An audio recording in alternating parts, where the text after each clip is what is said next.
Albert Einstein, the story of a genius. Welcome to an amazing story that will inspire you and help improve your English skills.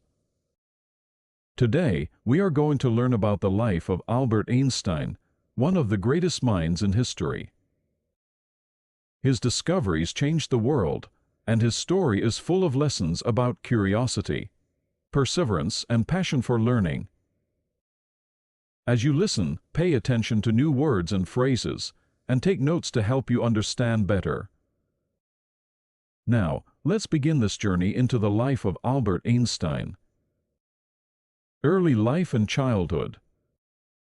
Albert Einstein was born on March 14, 1879, in a small town called Ulm in Germany. His parents, Hermann Einstein and Pauline Koch, were ordinary people. His father was a businessman who worked with electrical parts, and his mother loved music and learning. When Albert was born, nothing seemed special about him except one small detail. His head was unusually large. His family even joked about it, wondering if he would grow up to be a normal child. Little did they know, this boy would change the world. Albert was a very quiet child. He did not speak his first words until he was almost 3 years old. His parents were worried, and some people thought there was something wrong with him. His family called him the quiet one because he rarely spoke, even when other children were talking. But Albert was not quiet because he was slow, was quiet because he was always thinking. He spent hours observing the world around him, trying to understand how everything worked. A life-changing gift. When Albert was 5 years old, his father gave him a small gift that changed his life forever: a simple compass. Albert was fascinated. He could not understand how the needle always pointed north, no matter how he turned it. He stared at it for hours, trying to figure out the invisible force that guided the needle. This was the first time he realized that there were unseen forces in the world, and he wanted to discover them all. Later in life, he said, "That experience left a deep and lasting impression on me." School struggles. When Albert started school, things did not go well. He did not like the way teachers taught. At that time, schools were very strict, and students had to memorize everything. But Albert was not interested in memorizing facts. He wanted to ask questions and find answers. His teachers often got angry with him. One teacher even told him, "You are a disgrace. You will never be successful in life." These words hurt, but Albert did not let them stop him. Albert struggled with some subjects, especially languages, but he loved mathematics. He called it the language of the universe and enjoyed solving problems like puzzles. His mother, Pauline, noticed his love for music and encouraged him to learn the violin. At first, he did not like practicing, but over time, music became a way for him to relax and think clearly. His uncle Jacob also played a big role in shaping his mind. Jacob loved math and taught Albert in a fun and creative way. He once told Albert, "Math is like a treasure hunt. Every problem is a clue that leads you to the solution." This playful approach made Albert fall in love with numbers. A curious mind. Albert was not like other children. While others played games, he spent hours reading books and imagining how the world worked. He loved stories about great scientists and often dreamed of making discoveries of his own. One day, while walking home from school, Albert asked himself, "What would it be like to ride a beam of light?" This question stayed with him for years. It was the beginning of his lifelong journey to understand light, space, and time. A difficult decision. When Albert was 15 years old, his life took a difficult turn. His father's business failed, and the family had to move to Italy. Albert stayed behind in Germany to finish school, but he hated being away from his family. He felt lonely and unhappy. Eventually, he decided to leave school without finishing. He could not stand the strict rules and harsh teachers anymore. Instead, he started studying on his own. He read books on science, philosophy, and mathematics, teaching himself everything he wanted to know. This was a risky decision. Many people thought he had ruined his future by leaving school, but Albert did not care. He believed that learning was more important than following rules. At 16, he wrote his first scientific paper. It was not perfect, but it showed his incredible potential. He also applied to a prestigious school in Switzerland called the Swiss Federal Polytechnic School. However, he failed the entrance exam because he struggled with nonsense subjects like French and history. Never giving up. Instead of giving up, Albert decided to try again. He worked harder than ever before, improving his weak areas and refusing to let failure define him. In 1896, at the age of 17, he passed the entrance exam and was accepted into the school. He was finally on the path to becoming a scientist. However, his troubles were not over yet. Even though he was studying at one of the best schools in Europe, his rebellious nature made it hard for him to fit in. Albert loved studying mathematics and physics, but he was not interested in other subjects. His professors did not understand his way of thinking. Some of them even disliked him because he did not follow their teaching methods. One professor told him, "You are a smart boy, Einstein, but you lack discipline." Albert was not the best student in his class. He often skipped lectures and studied on his own. While his classmates followed the curriculum, Albert spent his time exploring deeper questions. What is light? How does time work? Why does gravity exist? These were not ordinary questions, and most people did not have answers for them. Finding a friend. During his time at the Polytechnic, Albert met a young woman named Mileva Mari. She was the only female physics student in his class. Mileva was brilliant, and she shared Albert's passion for science. The two of them became close and often spent hours discussing scientific theories. Mileva was not just Albert's classmate, she became his closest companion. They inspired each other and dreamed of making important discoveries together. Albert once wrote to her, "Together, we will conquer the world of science." However, their relationship was not easy. Mileva faced criticism for being a woman in science, and Albert struggled with financial difficulties. But despite the challenges, they supported each other and stayed focused on their dreams. In 1900, at the age of 21, Albert graduated from the Polytechnic with a degree in physics.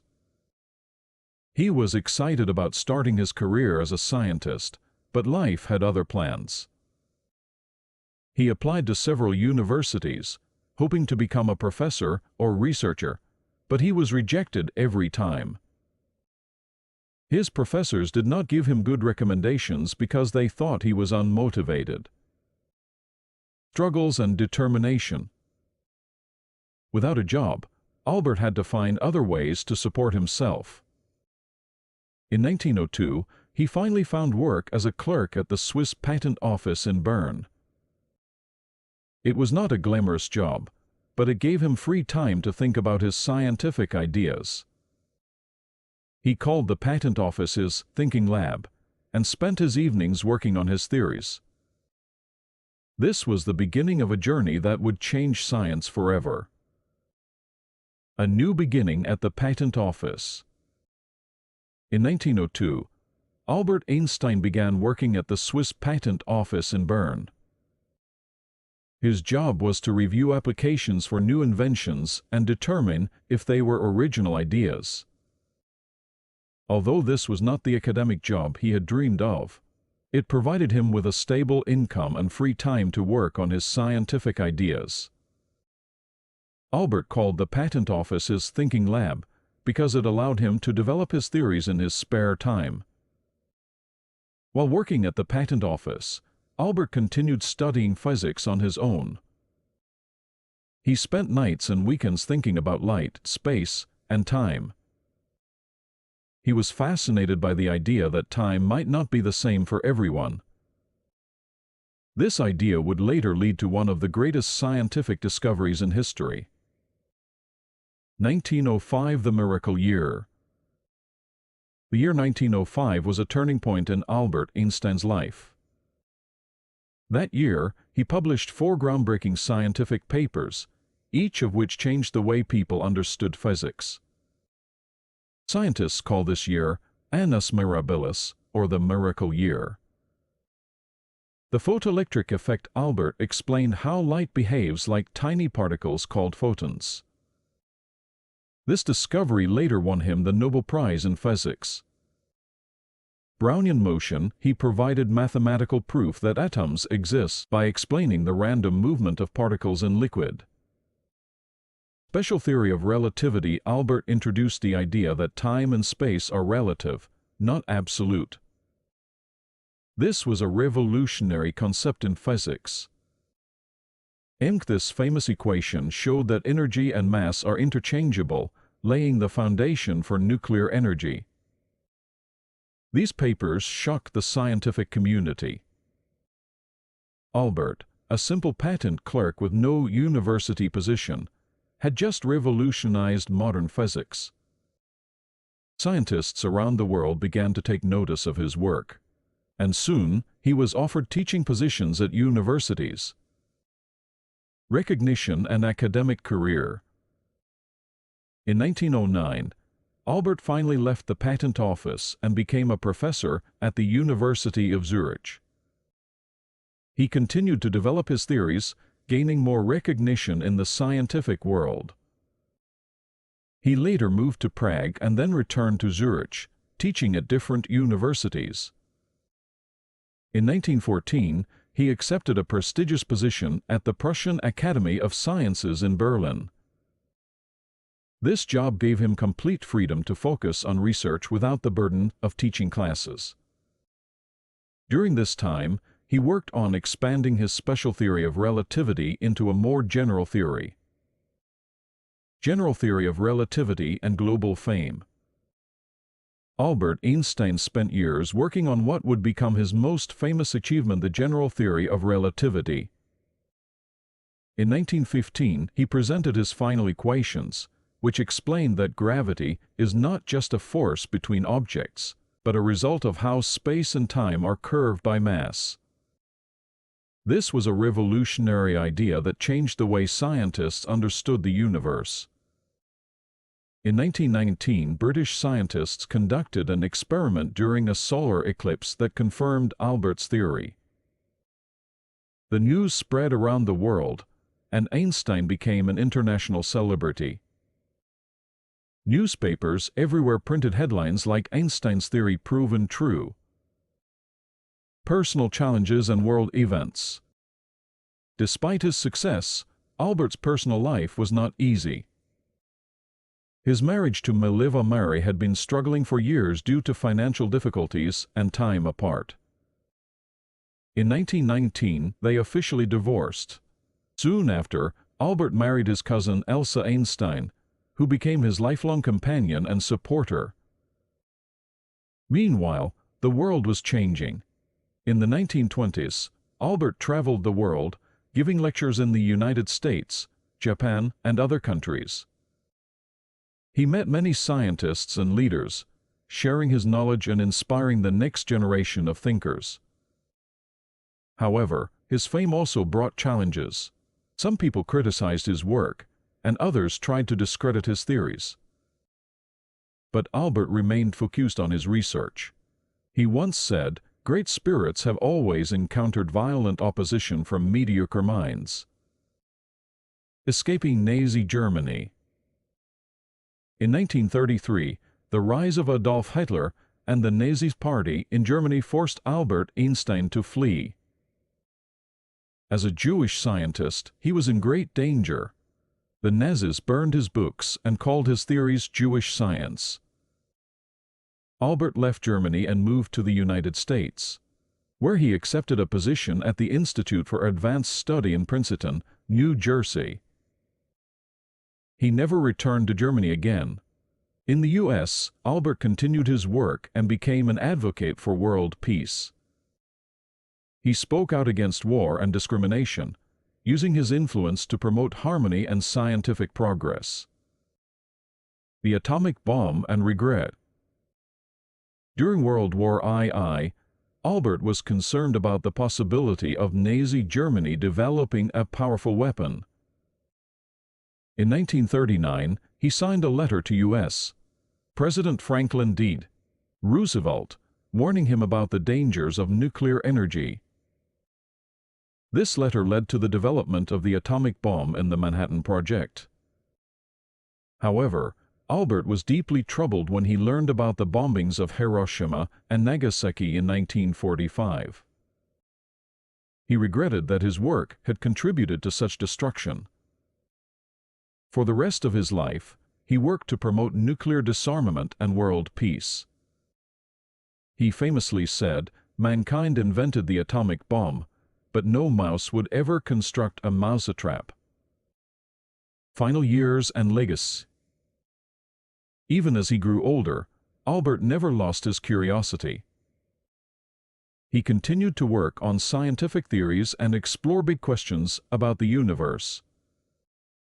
One of his final projects was the search for a unified theory, a single equation that could explain all the forces of nature. This challenge remains unsolved to this day. Albert Einstein passed away on April 18, 1955, at the age of 76. His last words, spoken in German, were never recorded because the nurse by his side did not understand the language. The lessons of Einstein's life. Albert Einstein's contributions to science and humanity remain unparalleled.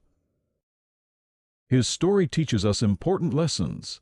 Struggles shape greatness. Albert faced rejection, failure, and opposition, but he never gave up on his dreams. Curiosity drives progress. He taught us to question everything and seek answers, no matter how difficult they seem. Humility and simplicity. Despite his fame, Albert remained humble and focused on the pursuit of knowledge. Today, his name is synonymous with genius, but his story is about more than intelligence. It is about perseverance, courage, and the belief that one person can change the world. Albert Einstein proved that greatness is not about being perfect, it is about being passionate, persistent, and unafraid to challenge the impossible. Try not to become a person of success, but rather try to become a person of value. Albert Einstein. Albert Einstein's contributions to modern science. Albert Einstein's impact on the world extended far beyond his theories of relativity. His work paved the way for numerous scientific advancements, many of which continue to influence research today. His curiosity, determination, and innovative thinking helped solve some of the most challenging mysteries of the universe. One of Einstein's lesser-known contributions was his work on quantum mechanics. While he initially opposed some of the interpretations of quantum theory, his contributions to the field were significant. His explanation of the photoelectric effect in 1905 demonstrated that light could behave both as a wave and as discrete particles called photons. This discovery was essential in the development of quantum mechanics, and later led to the invention of technologies such as solar panels and digital cameras. In addition to quantum mechanics, Einstein contributed to the study of statistical physics and thermodynamics. His work on Brownian motion which explained how tiny particles move randomly in liquids, provided crucial evidence for the existence of atoms. This discovery helped lay the foundation for modern chemistry and material sciences. Life in Princeton and continued work. After fleeing Nazi Germany in 1933, Einstein settled in Princeton, New Jersey, where he became a professor at the Institute for Advanced Study. At Princeton, he continued working on complex scientific problems, particularly his unified field theory, which sought to combine the forces of gravity and electromagnetism into a single theoretical framework. While he never fully completed this theory, his efforts inspired generations of physicists to continue the search for a unified theory of physics. Einstein also used his fame to advocate for social and political causes. He was a strong supporter of civil rights and openly opposed racial segregation in the United States. He became friends with prominent African American figures like W.E.B. Du Bois and actively spoke out against racism and discrimination. Einstein also supported Jewish refugees fleeing persecution in Europe, using his influence to help them find safe homes and academic opportunities. Einstein's views on education and creativity. Einstein strongly believed that education should encourage curiosity and independent thinking, rather than rote memorization. He often criticized traditional school systems for discouraging creativity and imagination. He once said, "Education is what remains after one has forgotten what one has learned in school." Throughout his life, Einstein emphasized the importance of questioning and critical thinking. He believed that true knowledge came from experience and self-discovery rather than blindly following authority. His approach to learning inspired educators worldwide to rethink teaching methods and focus on nurturing creativity and problem-solving skills. The later years and legacy. In his later years, Einstein continued working on scientific problems while advocating for global peace. He became an outspoken critic of nuclear weapons, especially after witnessing the devastation caused by the atomic bombings of Hiroshima and Nagasaki in 1945.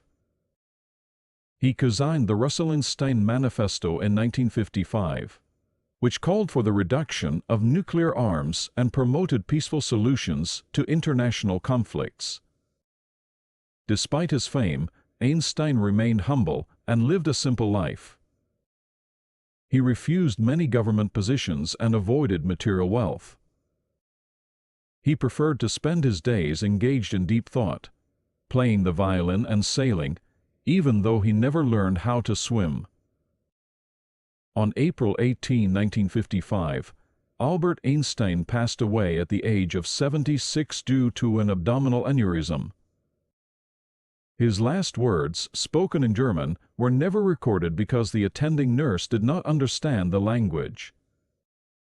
Even in his final moments, he remained focused on science, as his last written thoughts were calculations related to his work on the unified field theory. The timeless influence of Albert Einstein. Einstein's contributions to science, philosophy, and human rights continue to inspire people around the world. His name has become synonymous with genius, yet his story is about much more than intelligence. It is a story of curiosity, persistence, and a relentless search for truth. His theories remain central to modern physics, shaping everything from GPS technology to black hole research. Scientists today still build upon his work, exploring concepts such as gravitational waves and time travel ideas that Einstein himself first theorized. Beyond science, Einstein's legacy endures in his wisdom and philosophy. His quotes about life, creativity, and knowledge continue to motivate people across all fields. He believed that imagination was more important than knowledge and that curiosity was the key to progress. In many ways, Albert Einstein was not just a physicist, he was a visionary who reshaped the way we understand the universe and our place in it. His words remind us that greatness comes not from perfection, but from the courage to ask questions and seek answers, no matter how difficult the journey may be. Final words of wisdom. To conclude, here are a few of Einstein's most powerful quotes that continue to inspire millions. Imagination is more important than knowledge. Knowledge is limited. Imagination encircles the world. A person who never made a mistake never tried anything new. Life is like riding a bicycle. To keep your balance, you must keep moving. The important thing is not to stop questioning. Curiosity has its own reason for existing. Albert Einstein's journey shows us that thinking differently and staying curious can lead to incredible discoveries. His life's work and ideas continue to shape the world, proving that one person's vision can truly change history. Welcome to an amazing story that will inspire you and help improve your English skills.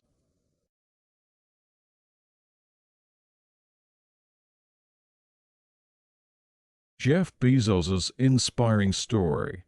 Jeff Bezos is one of the most influential people of our time. He is the founder of Amazon, the world's largest online retailer, and has changed the way we shop, live, and think about business. This is the story of his life, his struggles, and his incredible achievements. Early life. Jeff Bezos was born on January 12, 1964, in Albuquerque, New Mexico. His full name at birth was Jeffrey Preston Jorgensen.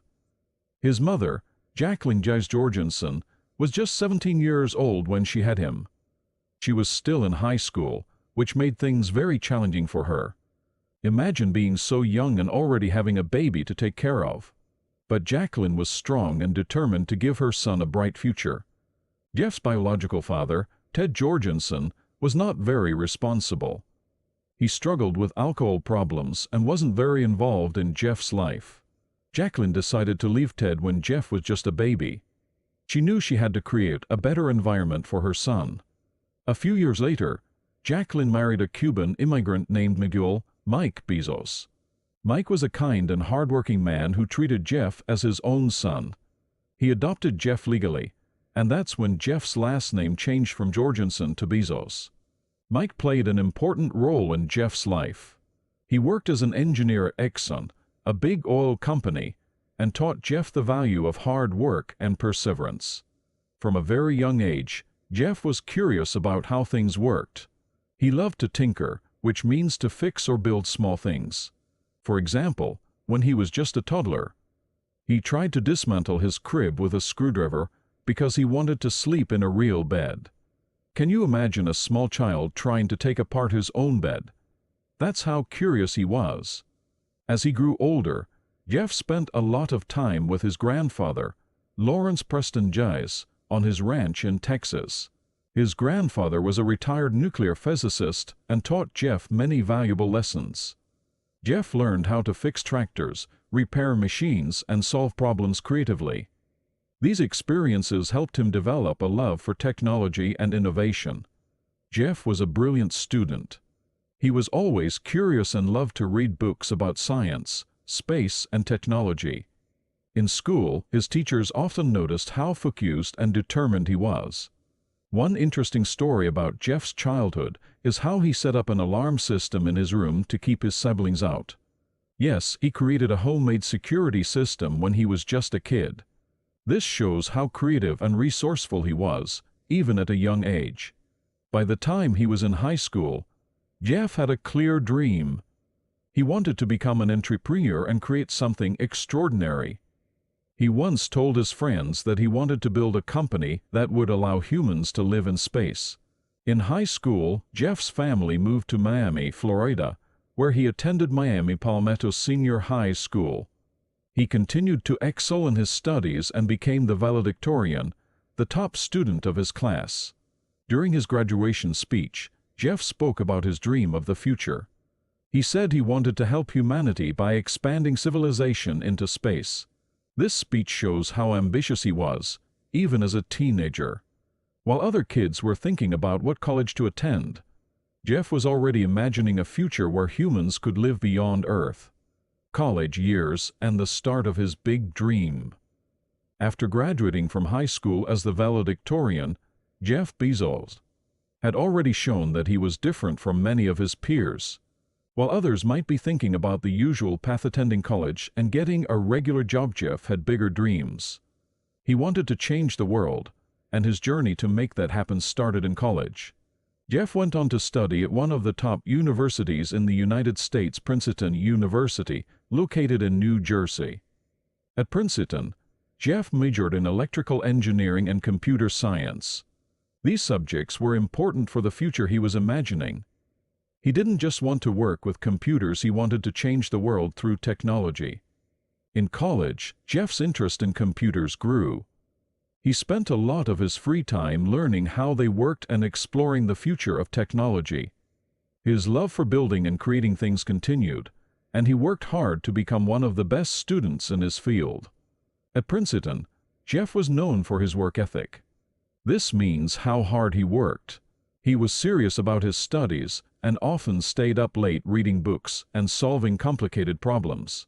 He also joined the Princeton University Computer Science Club and spent time with professors who shared his interest in technology. But what made Jeff stand out was his focus. While other students might have been distracted by social events or parties, Jeff stayed focused on his dream of using technology to solve big problems. He wanted to be someone who could make a real impact on the world. After graduating from Princeton in 1986, Jeff Bezos had many opportunities to work for big companies. He started his career at a company called Phitol, where he worked on building technology for fiber optics. Fiber optics is a type of technology used to send information over long distances through light signals. This technology is important for the internet, and Jeff quickly realized how powerful the internet could be. After Phitol, Jeff worked at Bankers Trust, a financial company, and then moved to a company called D.E. Shaw and Company. At D.E. Shaw, Jeff worked as a financial analyst, someone who studies and makes decisions about money. This was a high-paying job, and many people would have been happy with it. But for Jeff, something was missing. He wasn't happy just making money, he wanted to build something that would change the world. The birth of Amazon. One day in 1994, Jeff had an idea that would change his life forever. He was reading an article about the rise of the internet. Back then, the internet was still new, and very few people knew how big it would become. Jeff saw that the internet could be used to sell things, and he came up with the idea to start an online bookstore. But not just any bookstore, he wanted it to be the largest in the world. At the time, there were only a few online businesses, and they were all small. But Jeff believed that with the power of the internet, he could reach millions of people and sell books to anyone in the world. This idea was revolutionary. It completely changed the way people thought about business. In 1994, Jeff Bezos left his well-paying job at D.E. Shaw and moved to Seattle, Washington, to start his company. He and his wife, Mackenzie Scott, worked together to turn their idea into a reality. They started Amazon in their garage. Jeff's parents helped support him financially, even though they didn't fully understand the risks he was taking. Jeff didn't have much money to start the company, but he was determined. He didn't give up. He worked day and night to create a website where people could order books online. It wasn't easy, and there were many challenges along the way. But Jeff believed in his vision, and he kept working toward it. The first version of Amazon was very simple. It only sold books, but Jeff wanted to do more. He saw Amazon as a company that could sell everything. It wasn't just a bookstore, it was a marketplace for anything and everything you could ever want to buy. As Amazon started growing, Jeff faced many challenges. In the early days, it was hard to convince people to buy books online. Most people were used to going to physical stores, and they didn't trust buying things over the internet.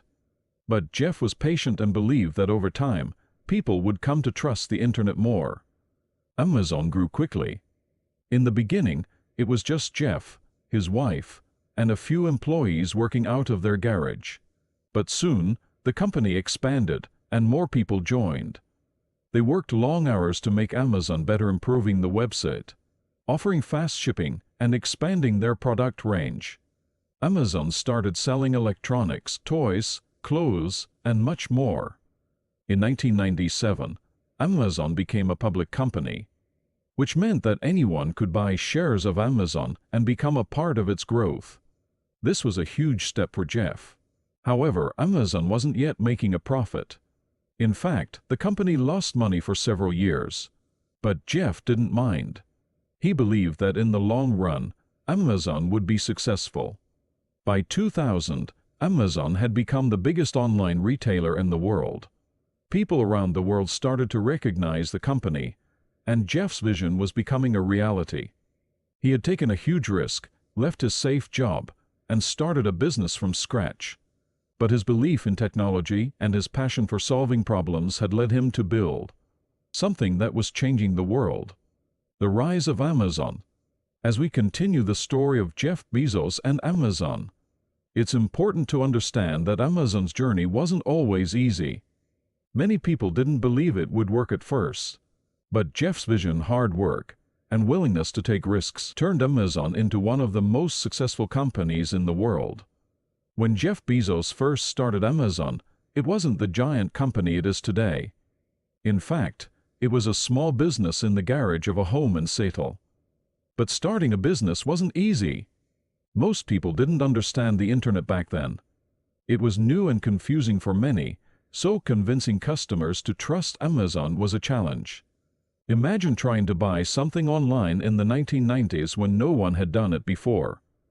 There were also technical challenges, like creating a website that could handle many customers and keep their information safe.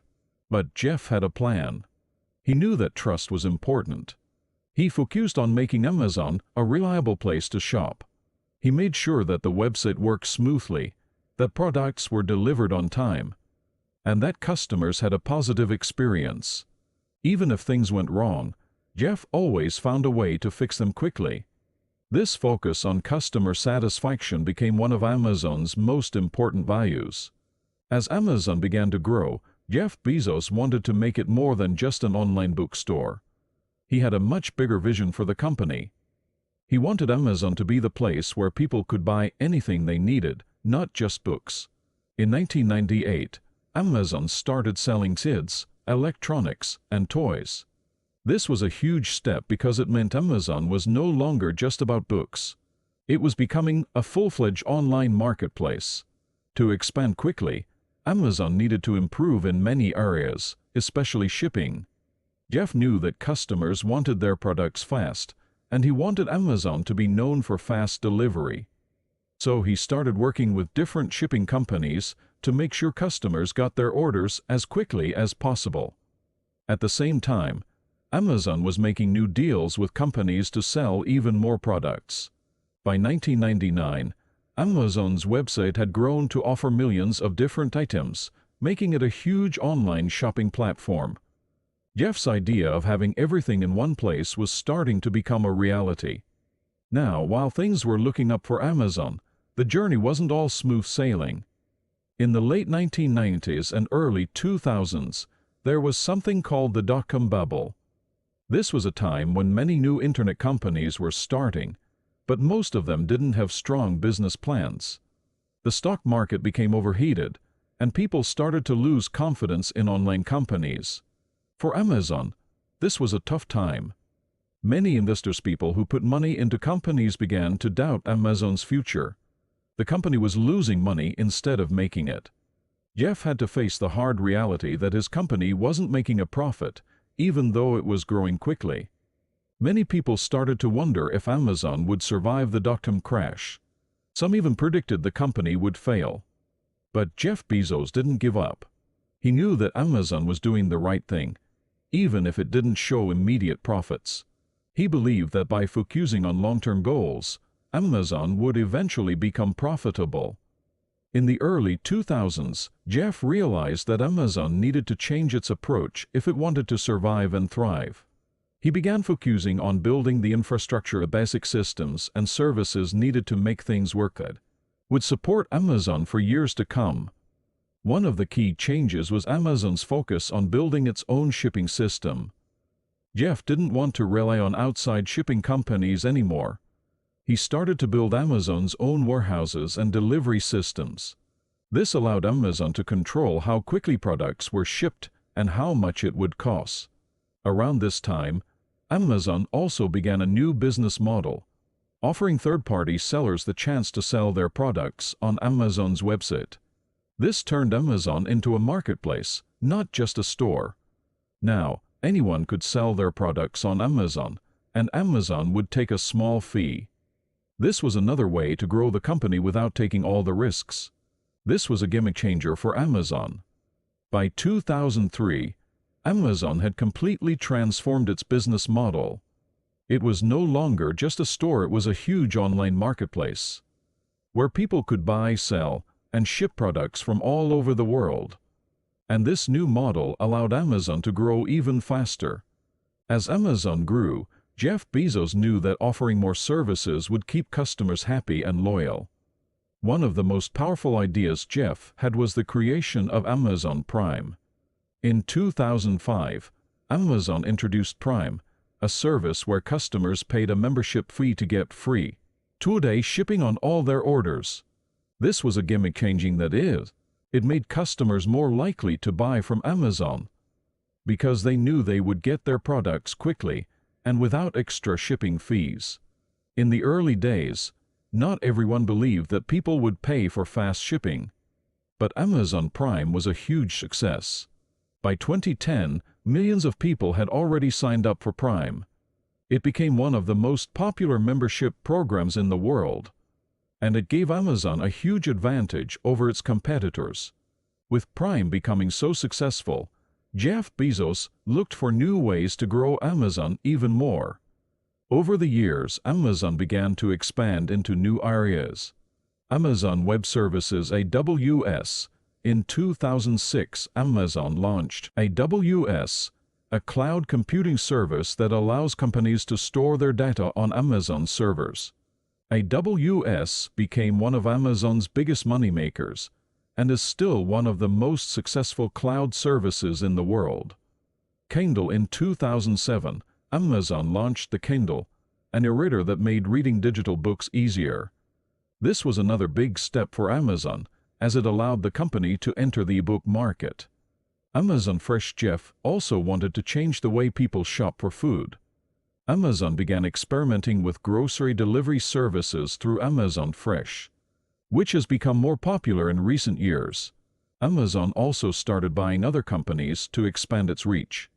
For example, it bought Whole Foods in 2017 to bring its products to physical stores and improve its grocery business.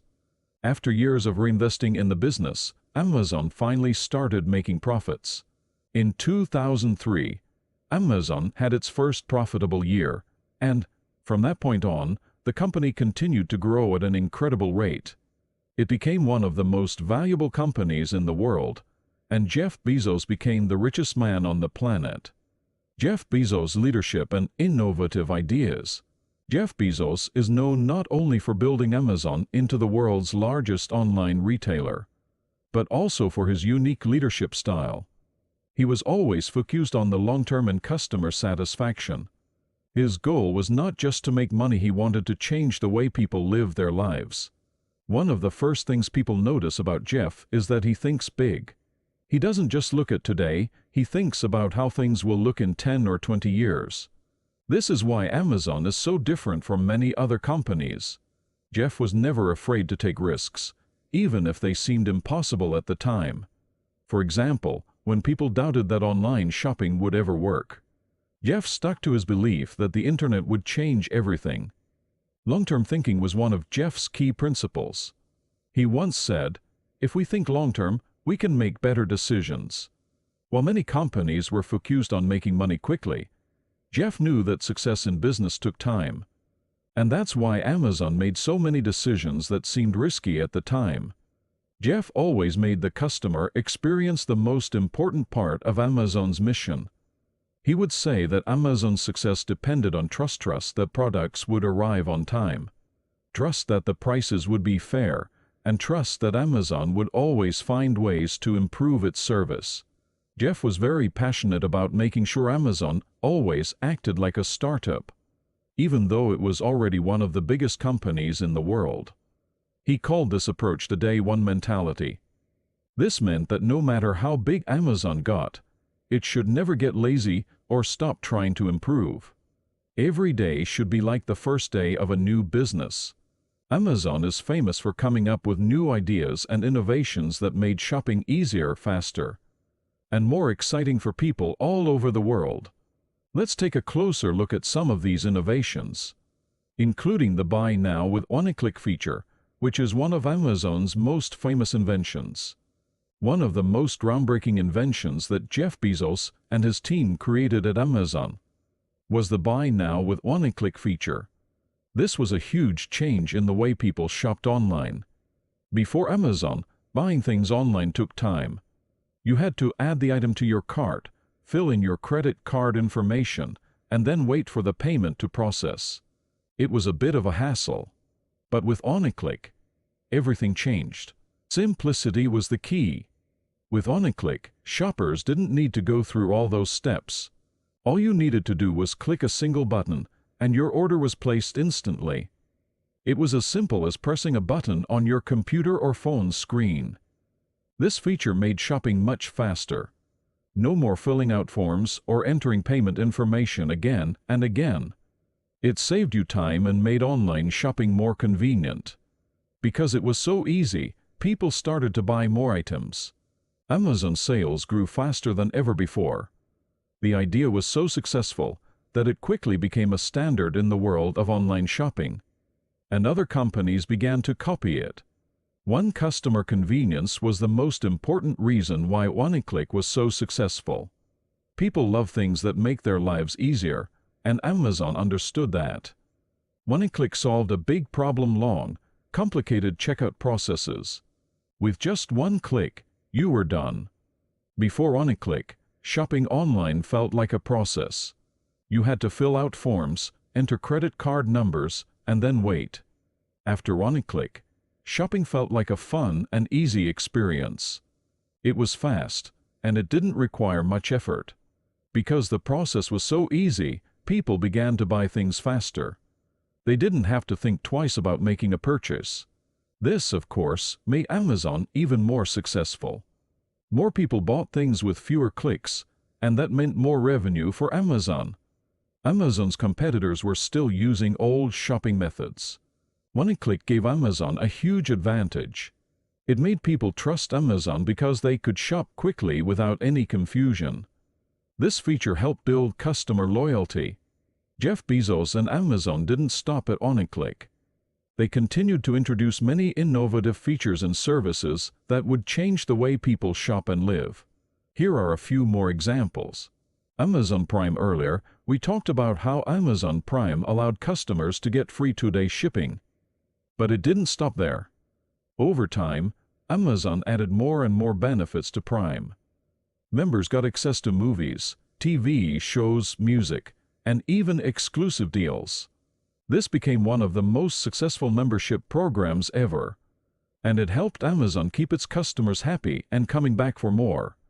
Alexa. In 2014, Amazon introduced Alexa, a voice-controlled assistant with the Amazon Echo. Alexa could play music, set timers, control smart home devices, and even answer questions. This was another big step for Amazon, as it allowed the company to enter the world of artificial intelligence and smart home technology. The legacy of Jeff Bezos. Now we've reached the final part of Jeff Bezos's incredible journey. When we talk about legacy, we mean the lasting impact someone has on the world. Jeff Bezos has created a legacy that will never be forgotten. Through Amazon, he didn't just make online shopping easier, he transformed the entire business world. Before Jeff, businesses were often focused on selling products and making money quickly. But Jeff's thinking was different. Even though Jeff stepped down as CEO of Amazon in 2021, his vision and ideas continue to shape Amazon and the world of business. He built a company that became a global leader, not just in retail, but in technology, cloud computing, and even space exploration. The way Jeff thinks about business and the future will continue to influence entrepreneurs and companies for generations. Even after all of his incredible success with Amazon, Jeff Bezos is not done. He has turned his attention to new, exciting projects that could change the world once again. One of the most ambitious things Jeff has focused on is space exploration. In 2000, long before many people realized how important space travel could be, Jeff Bezos founded Blue Origin, a company dedicated to making space travel affordable and accessible. Blue Origin's goal is to send people into space, create space colonies, and even reduce pollution on Earth by moving industries into space. Jeff's company, Blue Origin, is working on technology that will allow space travel to be as routine as flying on an airplane. In 2021, Jeff Bezos himself flew into space on Blue Origin's New Shepard rocket. This historic flight was a big step toward making space travel something that more people can do in the future. Jeff has big dreams for space. He believes that in the future, humanity will live in space and use Earth as a place to protect and restore. The idea of living in space might seem like something out of science fiction, but Jeff's work with Blue Origin is bringing that dream closer to reality. In 2020, Jeff Bezos announced the creation of the Bezos Earth Fund, which is dedicated to helping fight climate change and protect the environment. He committed to giving $10 billion to the fund, with the goal of funding organizations that are working to reduce carbon emissions and protect the Earth for future generations. Jeff is also focused on helping the most vulnerable people in society. He has donated billions of dollars to charities and organizations that work to fight poverty, improve education, and provide healthcare to those in need. Jeff Bezos' story is an example of what's possible when you believe in your vision, take risks, and never give up. He has shown us that anything is possible if you are willing to work hard and think big.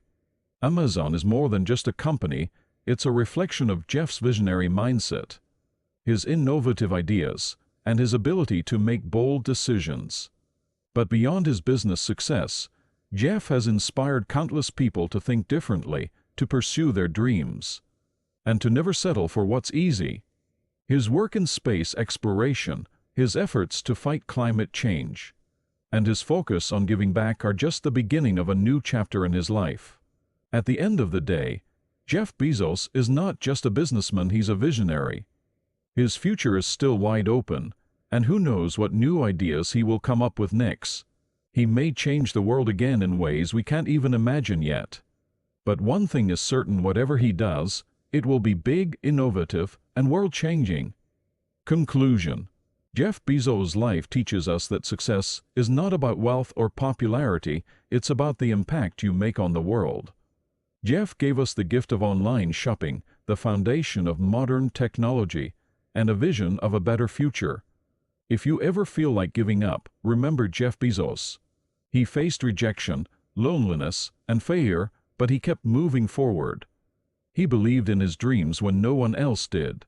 You too can achieve greatness. Dream big, work hard, and never give up. Who knows, maybe one day, your name will be remembered alongside Jeff's as someone who changed the world. Welcome to an amazing story that will inspire you and help improve your English skills. Helen Keller's story. Helen Keller was one of the most inspiring people in history. She was born on June 27, 1880 in Tuscumbia, Alabama, USA. Her life was filled with challenges, but she overcame them with incredible strength and determination. This is the story of her journey from darkness and silence to becoming a symbol of hope and success. Early life. Helen was born into a loving family. Her parents, Arthur and Kate Keller, were excited to have a new baby girl. They named her Helen Adams Keller. But when Helen was just 19 months old, she became very ill. The illness, possibly scarlet fever or meningitis, left her blind and deaf. Imagine being a young child and suddenly losing the ability to see and hear. The world became completely silent and dark for Helen. For any child, sight and hearing are the most important ways to connect with the world. But for Helen, everything she once knew became a mystery. She couldn't hear people talk, and she couldn't see anything around her. Can you imagine the pain and frustration she must have felt? It's something most of us could never understand. As Helen grew up, she became frustrated. She couldn't express her needs, and her parents didn't know how to help her. It was like she was trapped in a world where no one could understand her. She would often get angry and throw fits. Imagine a little girl who can't talk, who can't hear, who can't see. How do you think she would feel? Helen was confused, sad, and angry all at once. But deep inside, she had an incredible spirit, and this spirit would soon change everything. Meeting Anne Sullivan. One of the hardest things about being a child is learning how to communicate. For most of us, that comes naturally. We talk, we listen, we see people's faces, and we understand what they mean. But for Helen, it was all a puzzle, and she had to figure out how to solve it by herself. It was an incredibly difficult journey, but Helen was about to meet someone who would change her life forever. That person was Anne Sullivan, a teacher who came to Helen when she was about 7 years old. Anne was partially blind herself, so she understood what it was like to struggle. But she was determined to help Helen see the world in a new way. Even though it was hard, Anne didn't give up on Helen. She was patient, kind, and passionate about teaching. The first day they met, Anne showed Helen how to communicate by spelling words into her hand. It was a slow and difficult process, but Anne never stopped trying. Can you imagine how hard it must have been for Helen? She couldn't see Anne's face, and she couldn't hear her voice. Everything Anne did had to be taught in a way Helen could feel. The breakthrough.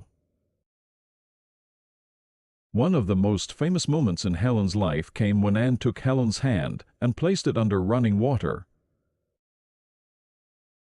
At that moment, Anne spelled out WITER in Helen's palm.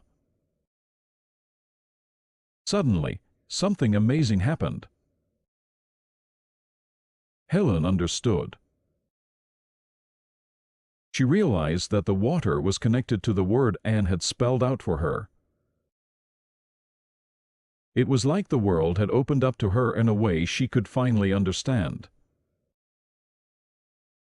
This moment was the turning point for Helen.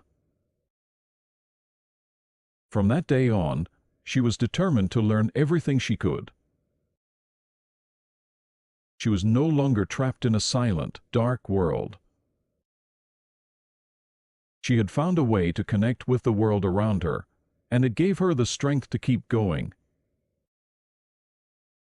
But the journey was not easy. Helen was in a world where most people couldn't imagine how she could live, let alone succeed. Helen's teacher, Anne Sullivan, worked tirelessly with her every day. It was a long process, but Helen was not afraid of hard work.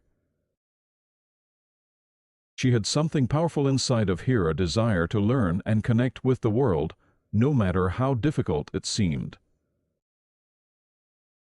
Every day, Anne would spell words into Helen's hand, and Helen would feel the objects they were connected to. For example, if Anne spelled the word flower, she would guide Helen's hand to touch a real flower so that Helen could feel it and understand the word. It wasn't just words that Helen had to learn. She had to learn to read and write. Since she couldn't see, she used a special system called Braille, which is a way of reading and writing with raised dots that Helen could feel with her fingers. Imagine trying to read and write without using your eyes. How difficult do you think that would be? But Helen was determined. She didn't let her blindness stop her. Anne didn't only teach Helen to read and write. She also taught her to speak. Now, speaking without hearing your own voice might sound impossible. But Anne taught Helen how to feel the vibrations in her throat when she made sounds. Over time, Helen was able to speak words and communicate with others. Her speech was difficult to understand at first, but with Anne's patience, Helen's voice became clearer. Education and achievements. By the time Helen was 10 years old, she had already learned so much. She was not just a young girl who couldn't see or hear, she was a student, a learner, a person full of knowledge and ideas.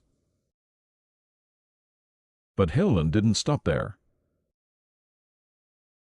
She dreamed of something bigger. She wanted to go to school like other children her age. In 1894, at the age of 14, Helen went to the Rithumison School for the Deaf in New York.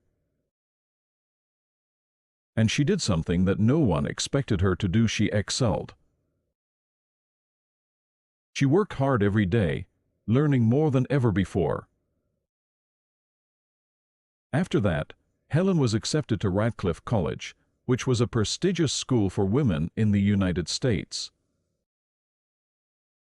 This was an incredible achievement, especially because she was blind and deaf. Helen wasn't just happy to be in college, she was determined to do her best.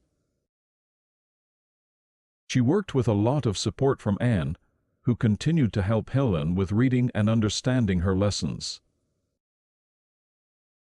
The two of them would spend hours together, spelling out every word Helen needed to learn.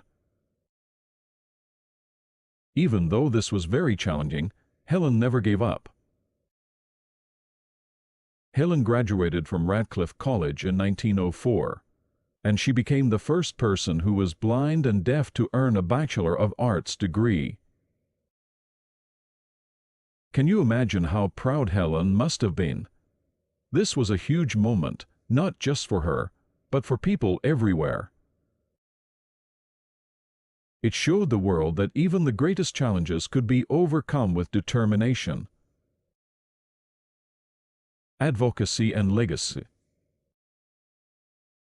Helen's education didn't stop at books and classes. She was passionate about using her voice to help others. She began giving speeches about her life, sharing her journey of overcoming challenges and encouraging people who faced their own difficulties to keep going. Through her writing and speaking, Helen became a powerful figure, inspiring thousands of people around the world. She also became an activist, using her fame and influence to fight for the rights of people with disabilities. She was passionate about making the world a better place for people who were often forgotten or ignored. She advocated for better education for the disabled, for better treatment, and for equal rights. Her voice became one of the most important in fighting for the rights of the disabled community. Helen's life was filled with hard work, dedication, and passion. But it was also filled with love. She had a deep friendship with Anne Sullivan, who became more than just a teacher to her. Anne was Helen's lifelong companion and supporter, always by her side, helping her achieve more than anyone could ever have imagined. Helen was also close to her family, and together they shared moments of joy and pride in her incredible achievements. Through all of this, Helen showed the world that it was possible to overcome any obstacle. She didn't let her disabilities define her. Instead, she used them as a source of strength and inspiration. Helen Keller's story is a reminder that no matter how difficult life may seem, we all have the power to overcome our challenges and achieve greatness. Later life and legacy. Helen Keller's journey did not stop after graduation. In fact, her most influential and impactful work began in the years that followed. After achieving such incredible success in her education, she became determined to use her voice to help others. She wanted to make sure that the world knew that people with disabilities could accomplish anything they set their minds to, just like anyone else. One of the first things Helen did after college was to begin writing. She had so many stories to tell about her life, about her struggles, and about her triumphs. Her first book, The Story of My Life, was published in 1903. This book would go on to inspire people all over the world. It was a detailed account of her early years, her education, and her relationship with her teacher, Anne Sullivan, who was not just a teacher but a lifelong friend and supporter. In her book, Helen spoke openly about the challenges she faced, her frustrations, her struggles, and the doubts she sometimes had about herself. But more importantly, she shared how she overcame those challenges. She explained how she used her senses touch, smell, and taste to experience the world in a way that most people never thought possible. Her book became an inspiration to millions, showing them that, no matter how difficult life gets, we always have the ability to adapt and overcome. But Helen wasn't just a writer. She was also a speaker. She traveled all over the world, giving speeches about the importance of education for people with disabilities and the need for greater inclusion in society. She didn't just talk about overcoming challenges, she demonstrated it through her own life. She was living proof that no matter the obstacle, we could push forward and succeed. She used her own voice to tell people that their limitations didn't have to define them. Helen became one of the most famous women in the world.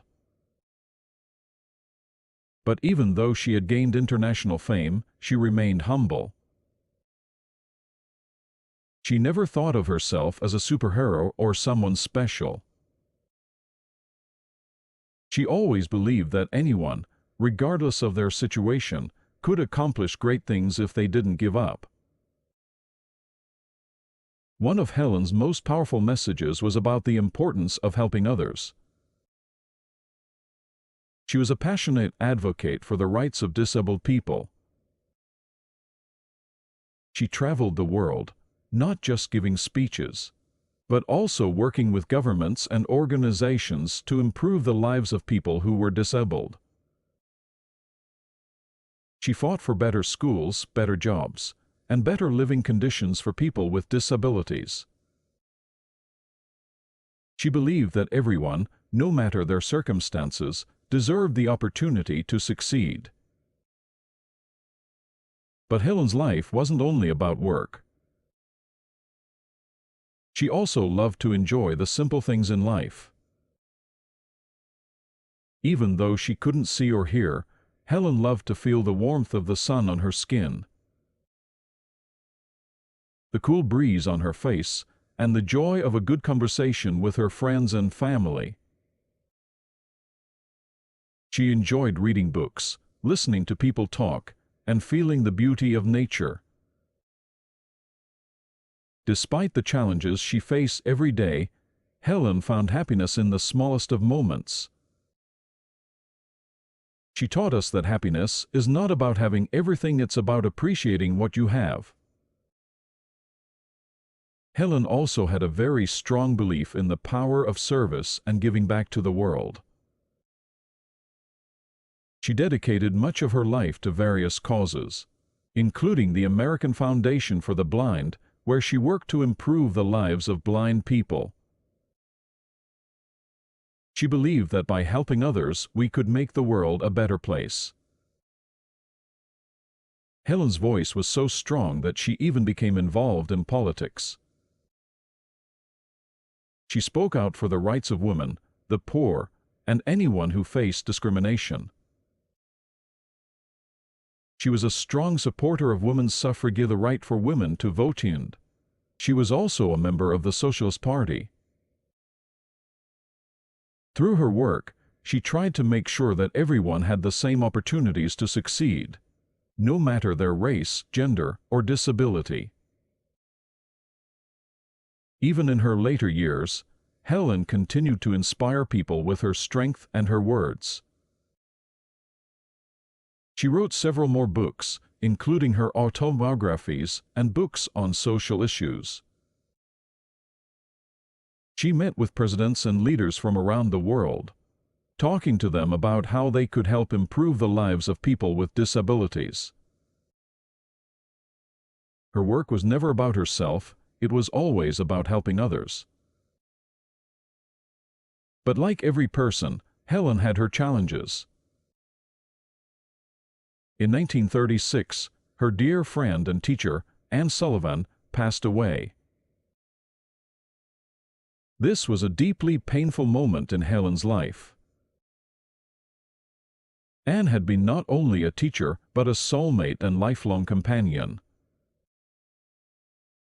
Losing Anne was like losing a part of herself.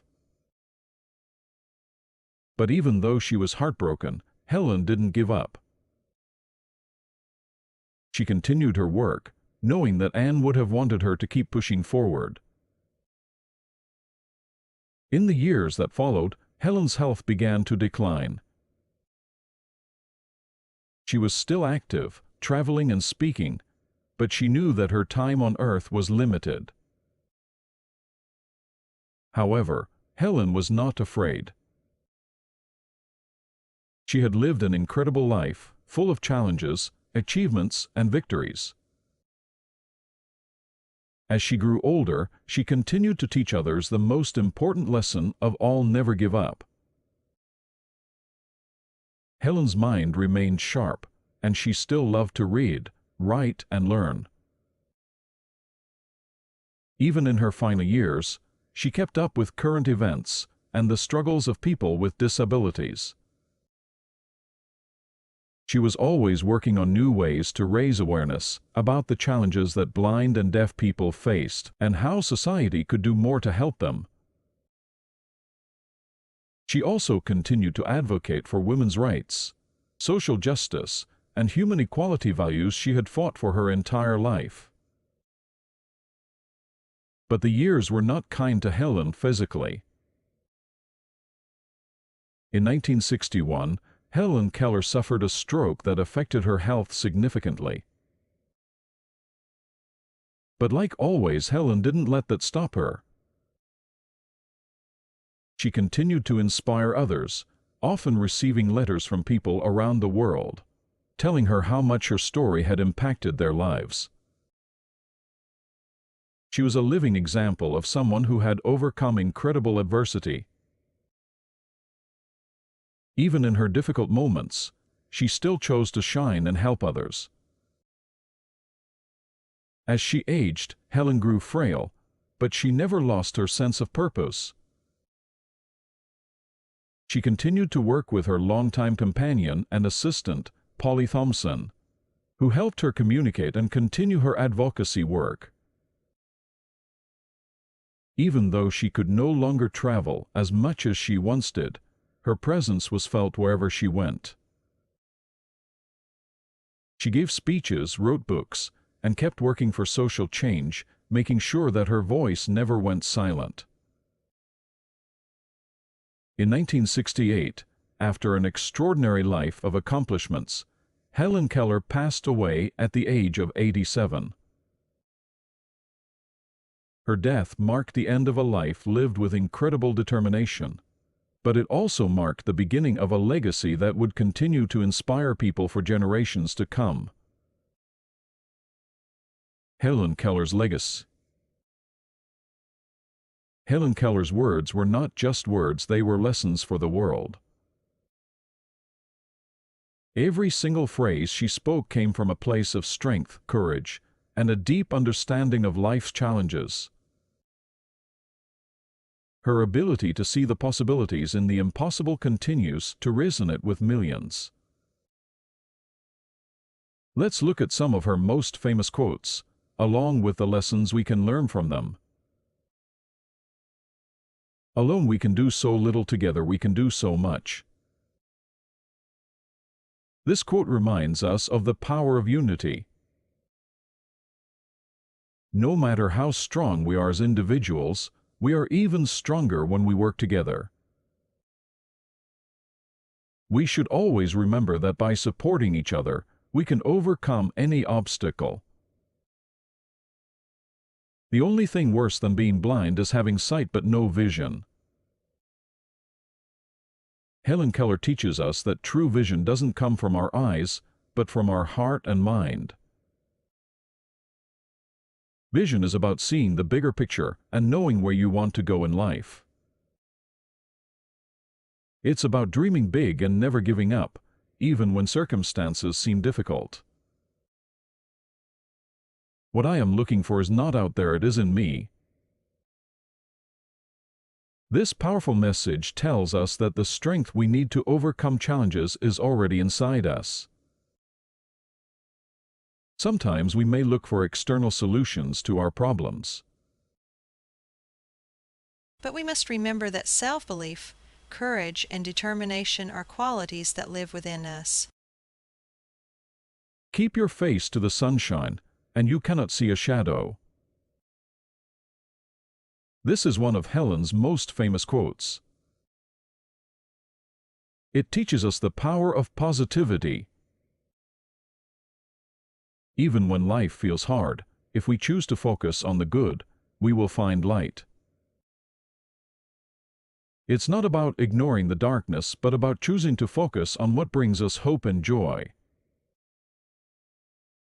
Life is either a daring adventure or nothing at all. Life, as Helen Keller reminds us, is meant to be lived fully. It's about taking risks, facing fears, and embracing each day as an adventure. If we live cautiously and afraid, we are not truly living. We must be brave and take every opportunity life offers. Conclusion. Helen Keller's life wasn't easy. It was filled with struggles and obstacles that most people could never imagine. Yet, despite all of that, she lived a life that changed the world. What made her life extraordinary was not that she was perfect, but that she was resilient, persistent, and unwilling to give up. Helen Keller teaches us many things. Perhaps the most important lesson she gives us is never to give up, no matter the circumstances. She teaches us that challenges and difficulties are a part of life, but they don't have to define us. We are not defined by what happens to us, but by how we choose to respond. Helen's life shows us that anything is possible if we are willing to work hard, stay committed, and keep going, even when things seem impossible. She didn't let being deaf and blind stop her from achieving her dreams. In fact, those very challenges made her more determined to succeed and to inspire others to do the same. To everyone reading this story, Helen Keller's life is here to remind you of something incredibly important. Your problems are small compared to the possibilities within you. Whatever challenges you are facing in your life, whether they are big or small, you have within you the strength to rise above them. You are more capable than you think.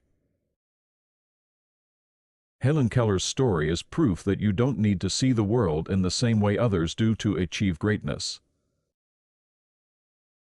You don't need to hear everything to make an impact. What you need is to believe in yourself, stay focused on your dreams, and never give up. Remember, life is not about waiting for the storm to pass, but learning to dance in the rain. Every single person in this world has something amazing inside them. You have the potential to make your dreams come true, no matter what obstacles you face. Helen Keller's life proves that no dream is too big and no challenge is too great. If she could achieve all that she did, imagine what you can do. Don't let anything hold you back because, just like Helen, you are capable of greatness. And remember, you are not alone. There is always someone who believes in you, someone who is cheering you on. So keep moving forward because the best is yet to come. Never give up, and let your light shine bright.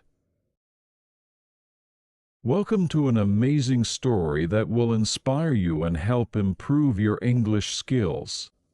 The Life of Mahatma Gandhi. Part 1: Early Life and Journey to South Africa. Mahatma Gandhi, one of the most influential leaders in history, was born on October 2, 1869, in a small town called Porbandar in present-day Gujarat, India. His full name was Mohandas Karamchand Gandhi, but later in life, he became known as Mahatma, which means great soul. Childhood and education. Gandhi was born into a Hindu family. His father, Karamchand Gandhi, was the chief minister of Porbandar, and his mother, Putlibai, was a deeply religious woman. She followed strict rituals such as fasting and praying, and her simple lifestyle had a great influence on young Gandhi. As a child, Gandhi was shy and quiet. He was not particularly strong or brave, and was even afraid of the dark. However, he had a deep curiosity and loved to listen to stories from Indian epics like the Ramayana and Mahabharata. These stories taught him about truth and good behavior, which later became the foundation of his philosophy. At the age of 13, Gandhi was married to Kasturba Gandhi, a girl of the same age. This was a common practice in India at the time, but it was a life-changing event for young Gandhi. He later reflected that he learned a lot from Kasturba, who was strong-willed and independent. Throughout his life, she remained a pillar of support. After finishing school in India, Gandhi decided to become a lawyer. In 1888, At the age of 18, he traveled to London, England, to study law. This was his first time leaving India, and he faced many challenges. He struggled with English and found it difficult to adapt to British culture. He felt lonely and missed his family, but he did not give up. While in London, Gandhi was introduced to Western ideas and also explored different religious beliefs. He read books on Hinduism, Christianity, and Islam, which shaped his understanding of different faiths. He also adopted a vegetarian lifestyle, influenced by his mother's teachings. Gandhi completed his law studies in 1891 and returned to India, hoping to start a successful career as a lawyer. However, things did not go as planned. He was shy and nervous in court, making it difficult for him to argue cases effectively. His dream of becoming a great lawyer seemed to be slipping away. A life-changing experience in South Africa. In 1893, when Gandhi was 24 years old, he received an offer to work in South Africa. A businessman from Gujarat, Dada Abdullah, needed legal help for his business and invited Gandhi to assist him. Thinking it would be a temporary job, Gandhi accepted the offer, unaware that this journey would change his life forever. When Gandhi arrived in South Africa, he faced something he had never experienced before: racism.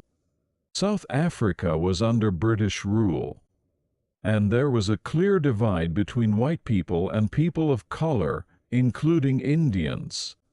Indians were treated as second-class citizens and faced discrimination everywhere. One of the most defining moments in Gandhi's life happened shortly after he arrived in South Africa. He was traveling by train from Durban to Pretoria and had a first-class ticket. However, when a white passenger saw him, he complained to the railway authorities. The officials ordered Gandhi to move to the third-class compartment because he was not white. Gandhi refused, arguing, "I have a valid first-class ticket. Why should I move?" But the railway officials did not care. They forcibly threw him out of the train at a station in the middle of the night. It was cold, dark, and humiliating. As Gandhi sat alone at the station, he thought deeply about what had happened. He realized that this was not just his problem, it was the problem of all Indians and people of color in South Africa. They were being treated unfairly, and no one was standing up for their rights. Gandhi decided that he could not stay silent. The birth of Satyagraha. After the train incident, Gandhi began to closely observe the discrimination faced by Indians in South Africa. He saw that they were not allowed to vote, were forced to carry special passes, and were treated with no respect.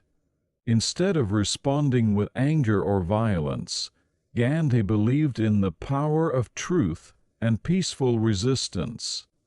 He called this method Satyagraha, meaning the force of truth. For the next 21 years, Gandhi stayed in South Africa and led many campaigns to fight against discrimination. Some of the key events during this time were: burning of the passes. Indians were required to carry special passes to prove their identity. Gandhi organized a protest where people burned these passes as a symbol of resistance. This was one of the first acts of civil disobedience led by Gandhi. The Tolstoy farm. Gandhi believed in living a simple and truthful life. He started a community called the Tolstoy Farm, where people lived together, worked hard, and followed his principles of nonviolence and truth. The March Against Injustice in 1913, Gandhi led a large march of thousands of Indians to protest against unfair laws. The march was peaceful but powerful, drawing attention to the struggles of Indians in South Africa. During his time in South Africa, Gandhi transformed as a person.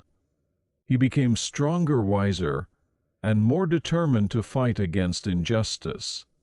He also adopted a simple lifestyle, wearing plain clothes, eating simple food, and focusing on serving others. His efforts were not in vain. In 1914, after years of struggle, Gandhi's efforts led to some changes in the laws against Indians in South Africa. Part 3: The fight for India's independence continues. Champaran and Kheda Satyagraha 1917–1918. After returning to India in 1915, Gandhi traveled across the country to understand the struggles of the people. He realized that poverty and oppression under British rule were severe, and he resolved to lead a nonviolent movement for independence. One of Gandhi's first major campaigns in India was the Champaran Satyagraha in 1917. The farmers of Champaran, Bihar, were forced to grow indigo, a crop used for dye, instead of food crops, leaving them in extreme poverty.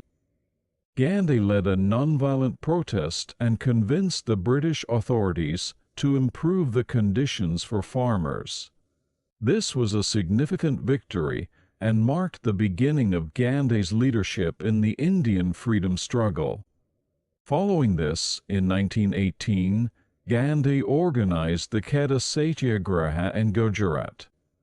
Farmers were suffering due to a poor harvest, but the British government refused to reduce the taxes. Gandhi led a nonviolent protest, encouraging farmers to refuse to pay taxes until relief was granted. Eventually, the British government gave in to the demands, proving that peaceful resistance could bring about change. The Non-Cooperation Movement 1920–1922. Gandhi's influence continued to grow, and by 1920, he launched the Non-Cooperation Movement. He called upon Indians to boycott British goods and institutions, refuse to pay taxes, withdraw from government jobs and schools. Millions of Indians participated in the movement, refusing to cooperate with the British authorities. Gandhi promoted the spinning of khadi hand-spun cloth as a symbol of self-reliance, encouraging Indians to stop buying British-made textiles. The movement gained massive support, but in 1922, it came to a halt after violence erupted in Chauri Chaura, where protesters set a police station on fire, killing several officers. Deeply saddened by this violence, Gandhi called off the movement, reinforcing his belief in nonviolence. The Salt March 1930. One of Gandhi's most famous acts of civil disobedience was the Salt March in 1930. At that time, the British had imposed a heavy tax on salt, making it difficult for poor Indians to afford. Gandhi and his followers marched 240 miles from his ashram in Sabarmati to the coastal town of Dandi, where he symbolically picked up a handful of salt, breaking the British law. This act of defiance inspired millions to join the struggle for independence, and the British responded by arresting thousands of protesters, including Gandhi himself. However, the movement had gained international attention, strengthening India's demand for freedom.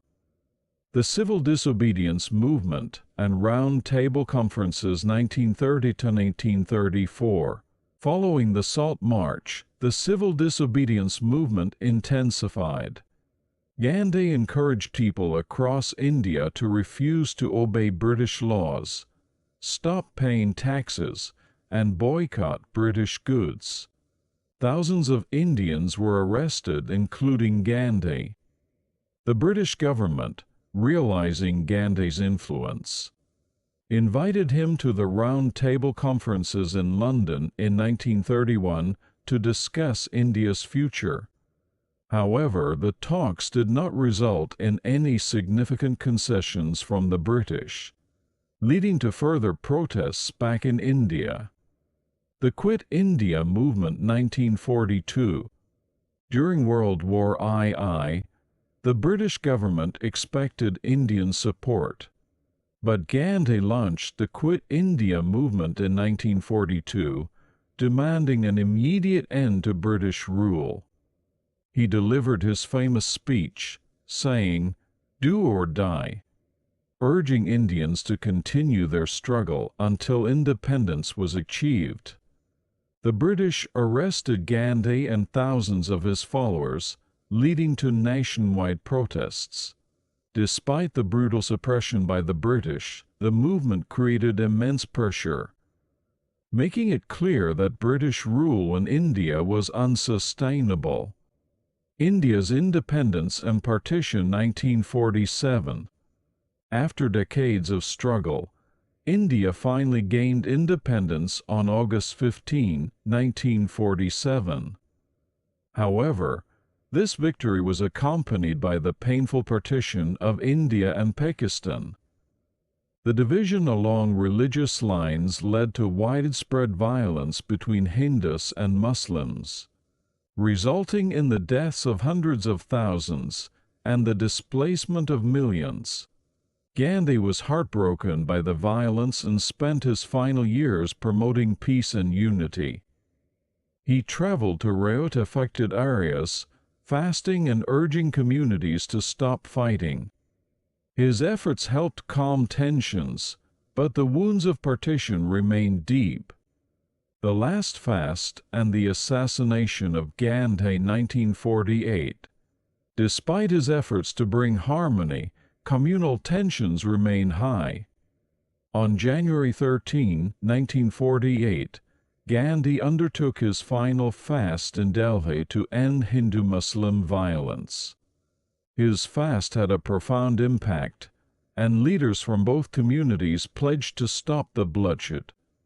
However, just days after breaking his fast, Gandhi was assassinated on January 30, 1948, by Nathuram Godse, a Hindu extremist who opposed his philosophy of nonviolence and religious tolerance.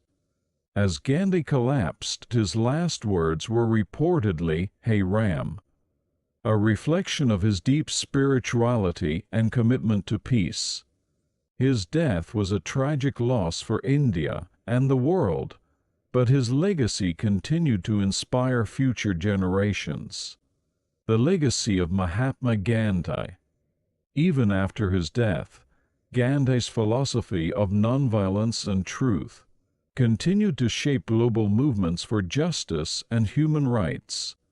His teachings influenced leaders such as Martin Luther King Jr. in the United States and Nelson Mandela in South Africa. Gandhi's emphasis on self-reliance, unity, and nonviolent resistance remains relevant in modern times, proving that peaceful resistance can bring about profound social and political change.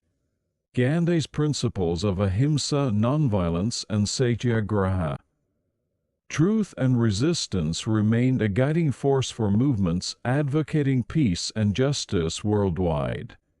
His legacy serves as a reminder that truth, love, and perseverance. Welcome to an amazing story that will inspire you and help improve your English skills. Today, please listen to the story very carefully. This story will change the way you think, speak, and feel about English. He is the finest psychologist the world has ever produced. He understood the human heart like no one else. You must have heard about Romeo and Juliet, Hamlet, Macbeth, and Othello. These are not just stories, they are mirrors of life. Love, power, betrayal, ambition, everything that makes us human he captured in his words. His influence is so great that English itself would not be the same without him. Many words, phrases, and ideas we use today came from his brilliant mind. We are going to listen to the story of how he became William Shakespeare, the greatest writer in history. Let's begin. The Life of William Shakespeare, A Journey of Dreams and Words. Chapter 1: Humble Beginning. It was a cold April day in the year 1564 in a small English town called Stratford-upon-Avon. The town was quiet, with narrow streets, wooden houses, and a gentle river flowing through it. In one of these houses, a baby boy was born. His parents, John and Mary Shakespeare, held him close, never knowing that their son would one day become the most famous playwright in history. His name was William Shakespeare. Stratford-upon-Avon was not a large or wealthy city. It was a simple town where people lived as farmers, traders, and craftsmen. William's father, John Shakespeare, was a glove maker. He worked hard, making fine leather gloves and selling them in the town market. He was well respected in the community, but he was not rich. His mother, Mary, came from a wealthy farming family. She was a kind and loving woman who took care of her children with warmth and strength. William was the third of 8 children. Their house was always filled with noise, laughter, chatter, and the sounds of everyday life. But William was different. He was curious. He observed everything around him. He listened carefully to how people spoke, how they laughed, and how they cried.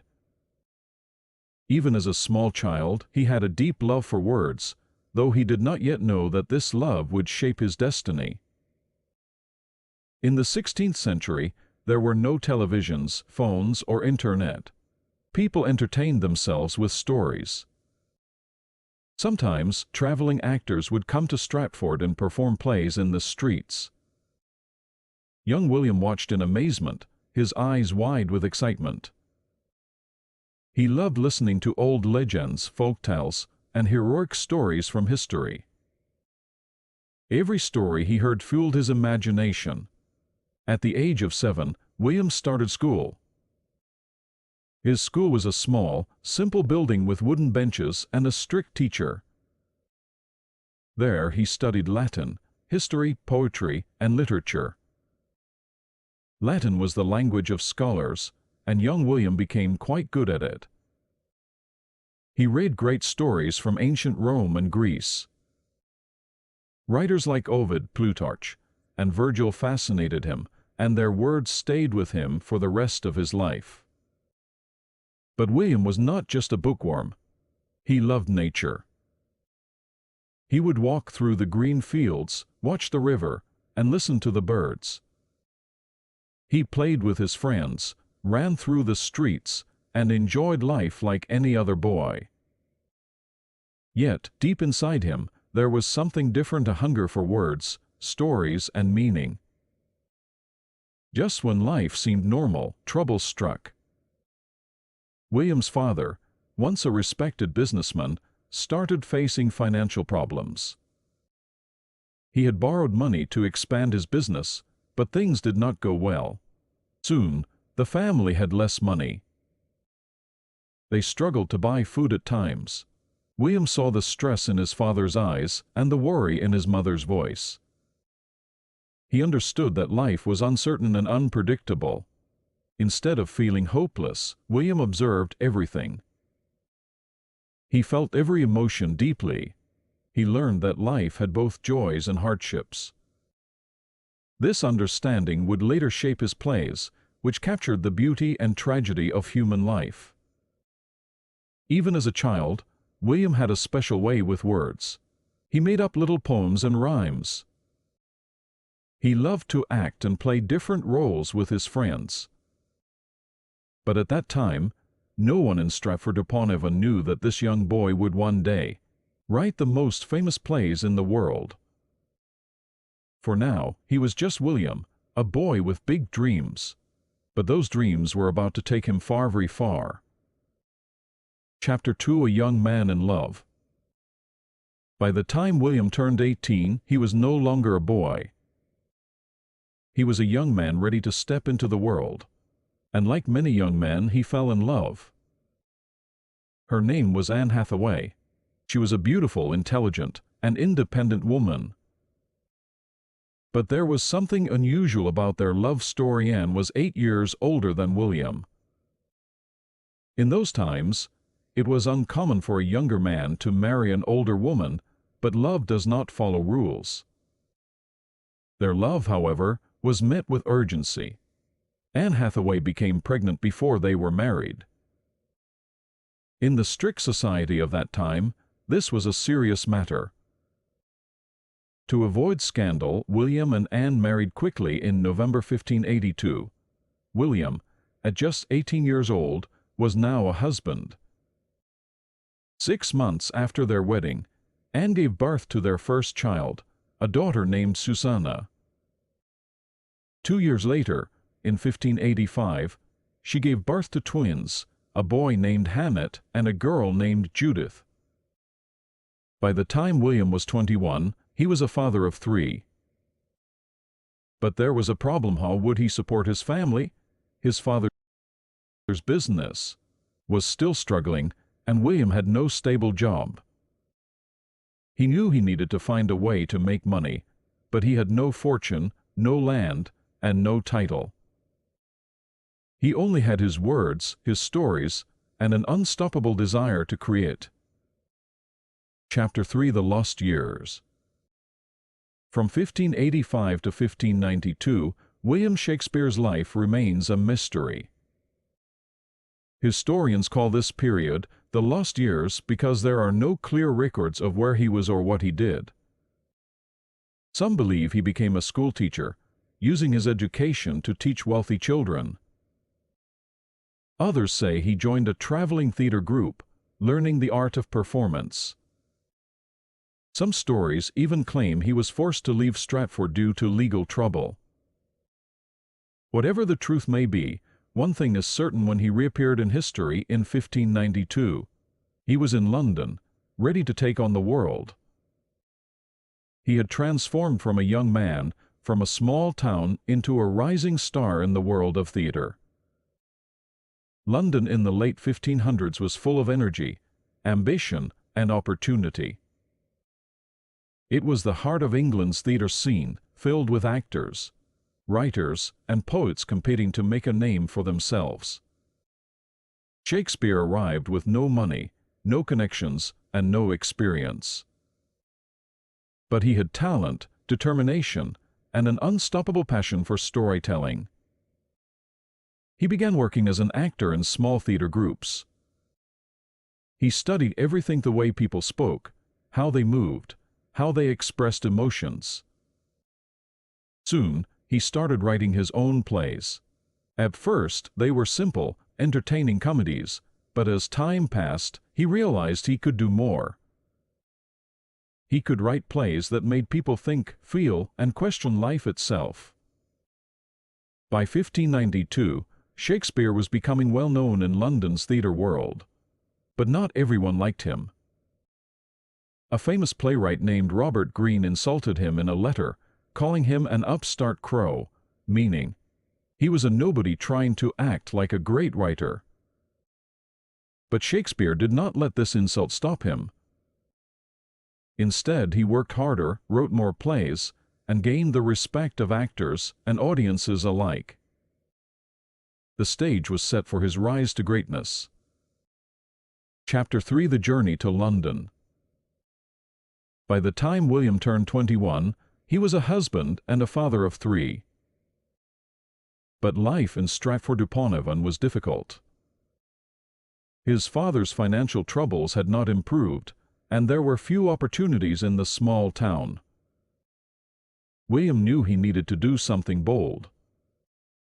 He needed to find a way to support his family, and deep inside, he knew that his destiny lay beyond Stratford. Between 1585 and 1592, historians call this period The lost years because there are no clear records of where William was or what he did. Some believe he worked as a schoolteacher, while others suggest he joined a traveling theater group. Some even say he got into legal trouble and had to leave Stratford quickly. What we do know is that by 1592, William Shakespeare was in London, ready to take on the world. London in the late 1500s was a city full of energy, ambition, and danger. It was the heart of England's growing theatre scene, where actors, writers, and poets competed to make a name for themselves. Theatres were becoming more popular, and the city was hungry for new and exciting plays. William arrived in London with no money, no connections, and no formal training. But he had one thing that set him apart: his words. He began working in small theatre groups, most likely as an actor. He observed everything: the way people spoke, how they moved, and how they expressed emotions. He spent countless hours watching performances and studying the great playwrights of the time. And then he began writing his own plays. At first, they were simple, entertaining comedies and historical dramas. But as time passed, he realized he could do more. He could create plays that made people think, feel, and question life itself. By 1592, William Shakespeare was becoming well known in London's theatre world. But not everyone liked him. A famous playwright named Robert Greene insulted him in a letter, calling him an upstart crow, meaning that he was an outsider who was trying to act like an experienced writer. But Shakespeare did not let this insult stop him.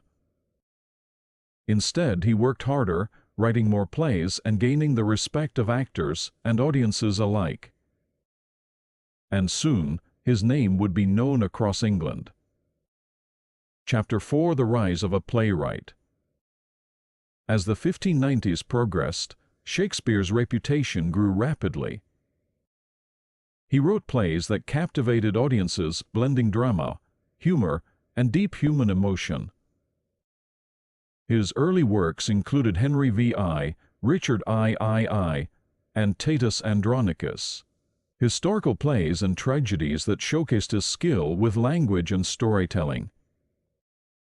In 1594, he became a founding member of an acting company called the Lord Chamberlain's Men. This group performed regularly at theatres across London, and Shakespeare wrote many plays for them. With each new performance, his popularity soared. The crowds loved his work, and even the nobility began to take notice. Then, in 1599, Shakespeare and his fellow actors made a bold move. They built their own theatre. They called it the Globe. This grand, circular theatre would become the home of his greatest works, from Romeo and Juliet to Hamlet, Macbeth, and Othello. The world was now his stage, and Shakespeare was ready to leave his mark on history. Chapter 5: The Golden Years. As the 1590s continued, Shakespeare's reputation grew. He wrote plays that captivated audiences and gained the admiration of noblemen and even Queen Elizabeth I. His works, including Romeo and Juliet, A Midsummer, Knight's Dream, and Richard III, were performed in theatres across London, bringing him fame and success. In 1599, Shakespeare and his theatre company, the Lord Chamberlain's Men, made a bold decision. They built their own theatre, the Globe. This magnificent, open-roofed playhouse became the stage for some of his greatest works. Crowds flocked to the Globe to see his masterpieces come to life. By the early 1600s, Shakespeare had established himself as the most celebrated playwright in England. He wrote Hamlet, Othello, King Lear, and Macbeth, which explored themes of power, love, ambition, and betrayal. His works reflected the depth of human emotion, making them timeless. Despite his success, Shakespeare remained humble. He continued writing, acting, and perfecting his craft. His influence grew, and his words shaped the future of English literature forever. Chapter 6: Shakespeare's Enduring Influence.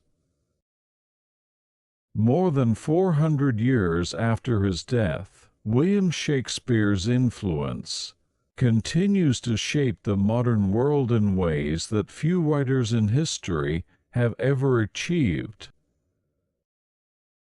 His works are studied in schools and universities. His plays are performed in countless theaters worldwide, and his words remain embedded in everyday language. The richness of his storytelling and the universality of his themes have ensured his legacy across literature, film, philosophy, and even modern social and political thought. Shakespeare in language and literature. One of the most profound ways Shakespeare has influenced the world is through the English language itself. Many of the words and expressions we use today originated from his plays and sonnets. Phrases like "break the ice," "wild goose chase," "wear my heart upon my sleeve," and "all that glitters is not gold" come directly from his writings. His inventive use of language expanded the possibilities of English, introducing new words and idioms that continue to shape our speech. His literary influence extends beyond vocabulary. Shakespeare's works set new standards for character development, narrative structure, and dramatic tension. His ability to create complex, multidimensional characters with intricate psychological depth has inspired countless writers. The conflicted Prince Hamlet, the ambitious Macbeth, the star-crossed lovers, Romeo and Julia, these figures have become archetypes that reappear across literature and media. Writers from Charles Dickens to modern novelists like Margaret Atwood and Haruki Murakami have acknowledged Shakespeare's impact on their storytelling techniques. Shakespeare in theater and film. Theater and cinema owe much to Shakespeare's revolutionary storytelling. His mastery of drama and stagecraft has influenced directors and actors for centuries. Many of his plays have been adapted into modern settings while retaining their original dialogue.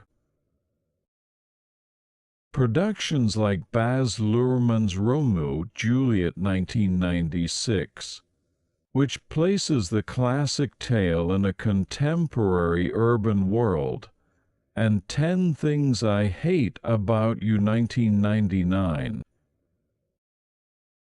a high school reimagining of The Taming of the Shrew, demonstrate the timelessness of his themes.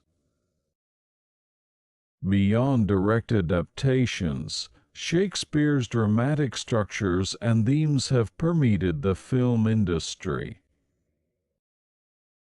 Countless movies, from The Lion King inspired by Hamlet to West Side Story, a retelling of Romeo and Juliet, reflect his influence.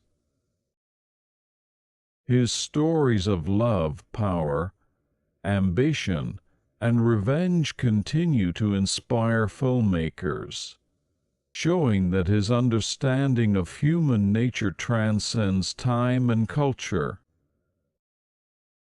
Shakespeare's insights into human nature and society.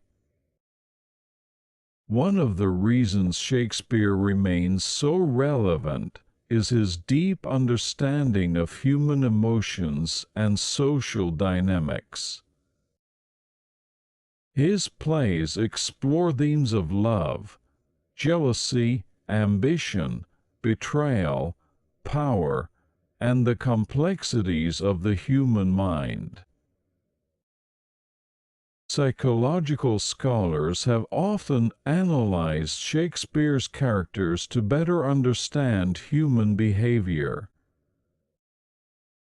Figures like Iago from Othello, who manipulates others through deceit and psychological control, offer insights into narcissism and sociopathy. Moreover, his plays remain politically and socially significant. His history plays, such as Henry V and Julius Caesar, examine leadership, governance, and the consequences of power. These works continue to be referenced in discussions on leadership, ethics, and political decision-making. Many leaders, including Abraham Lincoln and Winston Churchill, were avid readers of Shakespeare, finding wisdom in his portrayals of rulers and their struggles. Shakespeare also explored gender roles, power dynamics, and social injustice. The Merchant of Venice deals with themes of prejudice and discrimination. Macbeth questions traditional gender roles through Lady Macbeth's ambition, and King Lear examines family loyalty and betrayal. These topics remain as relevant today as they were in the 16th century, sparking discussions in academia and social movements. Shakespeare's influence on education. Educational institutions worldwide recognize Shakespeare's importance in teaching literature, history, and philosophy. His plays are part of standard curricula in many countries, helping students develop analytical thinking, empathy, and appreciation for storytelling. Through his works, students learn about historical events, cultural shifts, and the evolution of the English language. Beyond literature classes, Shakespeare's influence is evident in courses on law, psychology, and leadership. His exploration of morality, justice, and personal responsibility provides rich material for discussions on ethics and human rights. Many universities offer specialized courses on Shakespearean studies, proving his enduring academic relevance. Shakespeare in popular culture. Shakespeare's influence extends far beyond literature and academia. His themes, characters, and phrases appear in television, music, and even video games. Shows like The Simpsons and Doctor Who have made numerous references to his works, often incorporating his characters and famous quotes. Musicians from Bob Dylan to Taylor Swift have drawn inspiration from his poetic expressions, while video games like Assassin's Creed incorporate elements of his historical settings and storytelling. His plays are also frequently performed at festivals and outdoor theatres, such as the famous Shakespeare's Globe in London. The tradition of open-air performances continues, proving that audiences still find joy and meaning in his words.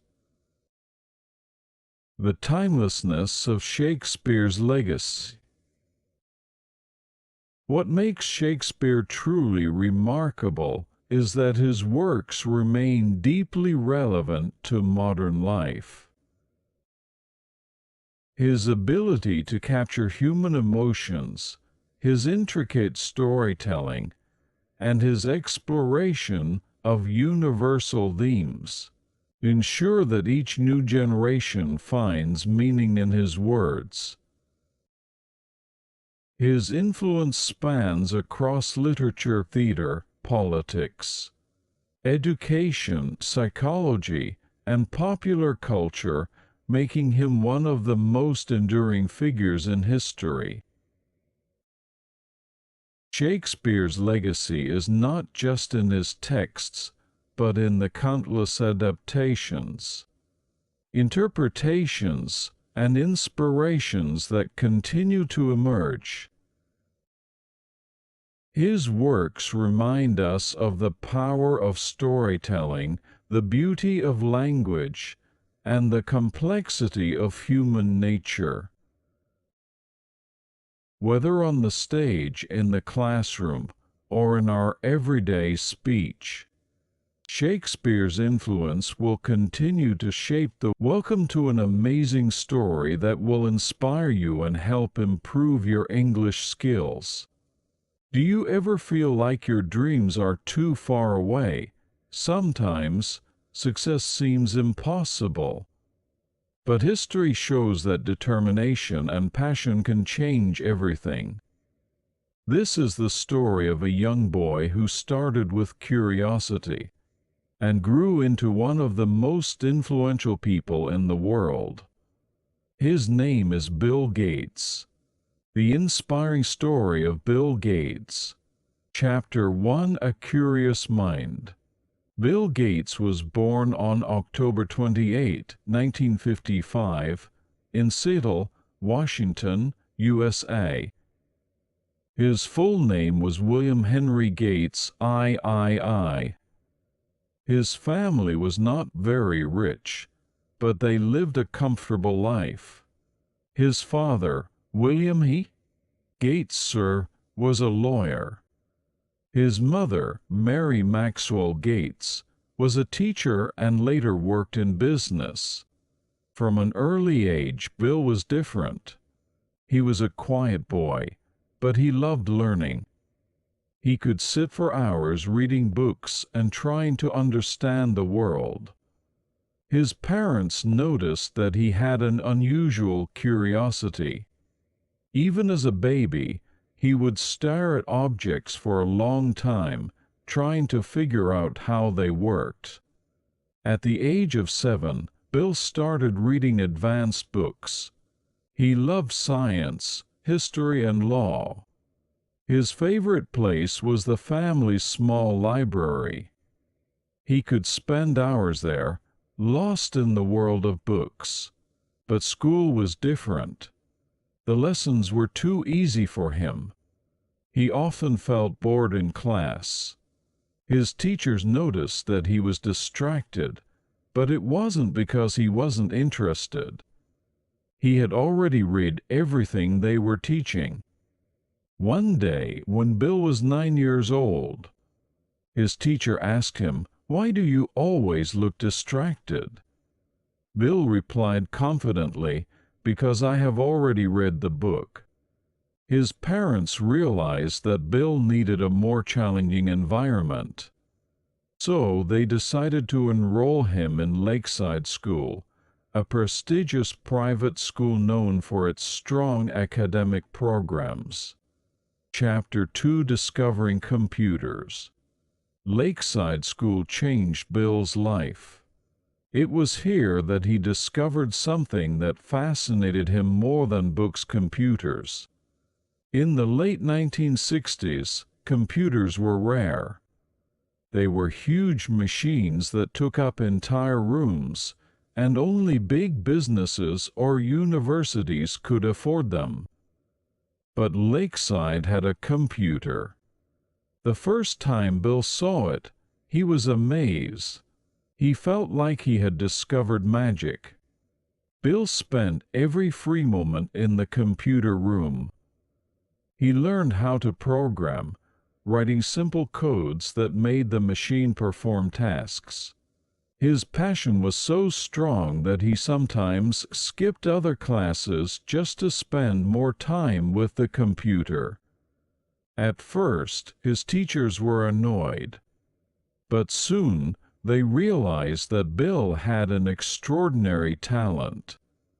When he was 13 years old, Bill created his first computer program.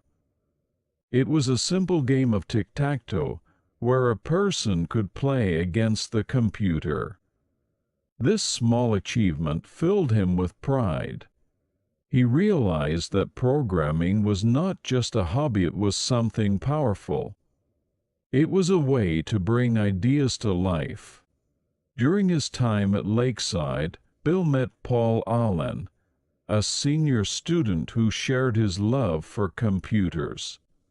Paul was quiet and thoughtful, while Bill was energetic and outspoken. Despite their differences, they became close friends.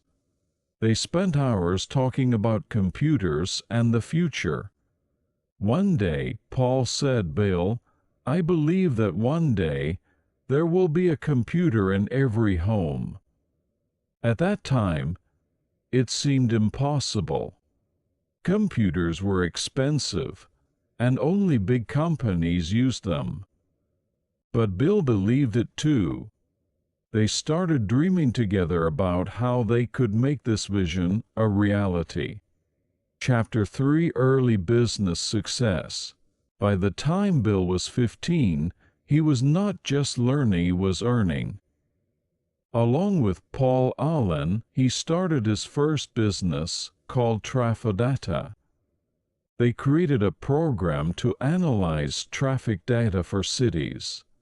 This project earned them $20,000, which was a huge amount for teenagers in the 1970s. More importantly, it taught Bill an important lesson: success isn't just about ideas, it's about taking action. Bill was competitive. He loved challenges. At Lakeside, he often made bets with his friends on who could solve problems faster. He hated losing and would do whatever it took to win. His parents worried about his obsession with computers. One evening, his mother said, "Bill, you can't spend your whole life in front of a computer." Bill smiled and replied, "Why not, Mom? One day, computers will change the world." Even as a teenager, Bill showed signs of leadership. He was not just interested in programming, he wanted to build something big. He dreamed of creating a company that would make computers accessible to everyone. He and Paul often stayed up late at night discussing their dreams. They didn't have all the answers, but they had one thing in common: a vision for the future. Chapter 4: The Harvard Years. In 1973, when Bill Gates was 18, he enrolled at Harvard University, one of the best colleges in the world. His parents were proud. They believed he would become a successful lawyer, just like his father.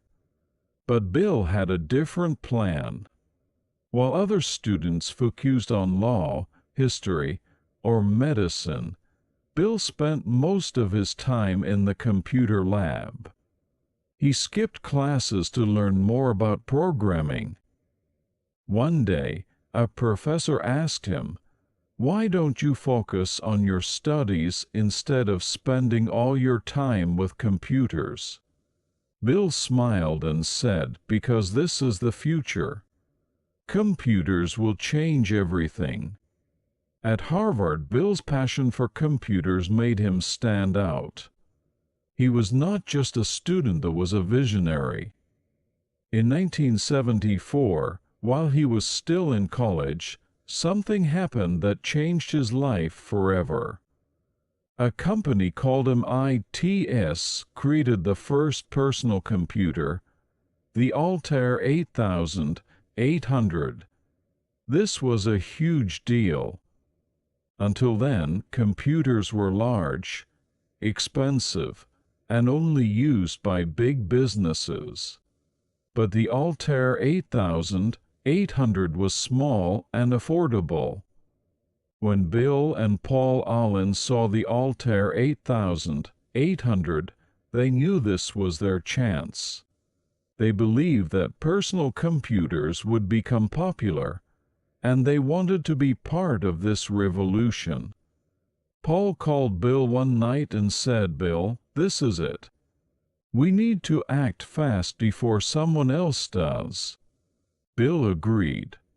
They decided to write software that would make the Altair 8800 more useful. But there was a problem. They didn't even own an Altair computer. They had to create the program using nothing but their knowledge and imagination. It was a big risk, but Bill believed in their abilities. In 1975, at the age of 20, Bill made a bold decision. He dropped out of Harvard to start a company with Paul Allen. His parents were shocked. His mother said, "Bill, what are you doing? Harvard is your future." But Bill replied, "Mom, this is my future. Computers are my passion, and I can't let this opportunity slip away." It was not an easy decision. Leaving one of the best universities in the world to start a company with no guarantees was risky. But Bill had faith in his vision.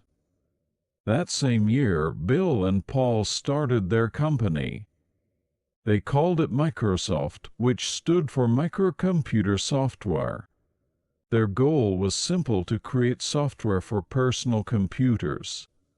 They had no office, no money, and no team, just two young men with a dream. Chapter 5: Building Microsoft. In the beginning, Microsoft was just a small startup with a big dream.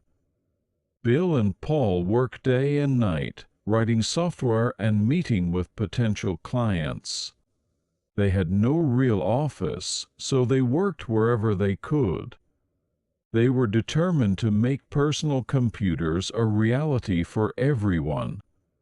One of Microsoft's first big successes came when they developed software for the Altair 8800. Their version of BASIC, a programming language, became popular. This was a major milestone for the company. Soon, Microsoft started receiving requests from other computer manufacturers. Bill saw an opportunity. He believed that software, not hardware, was the key to the future. In 1980, Microsoft got a life-changing opportunity. IBM, one of the biggest computer companies in the world, needed an operating system for its new personal computer. Bill promised IBM that Microsoft could provide what they needed, even though they did not yet have a finished product. To meet the deadline, Bill made a bold move. He purchased an existing operating system called QDOS, improved it, and renamed it MS-DOS. IBM agreed to use MS-DOS, making Microsoft a leader in the industry.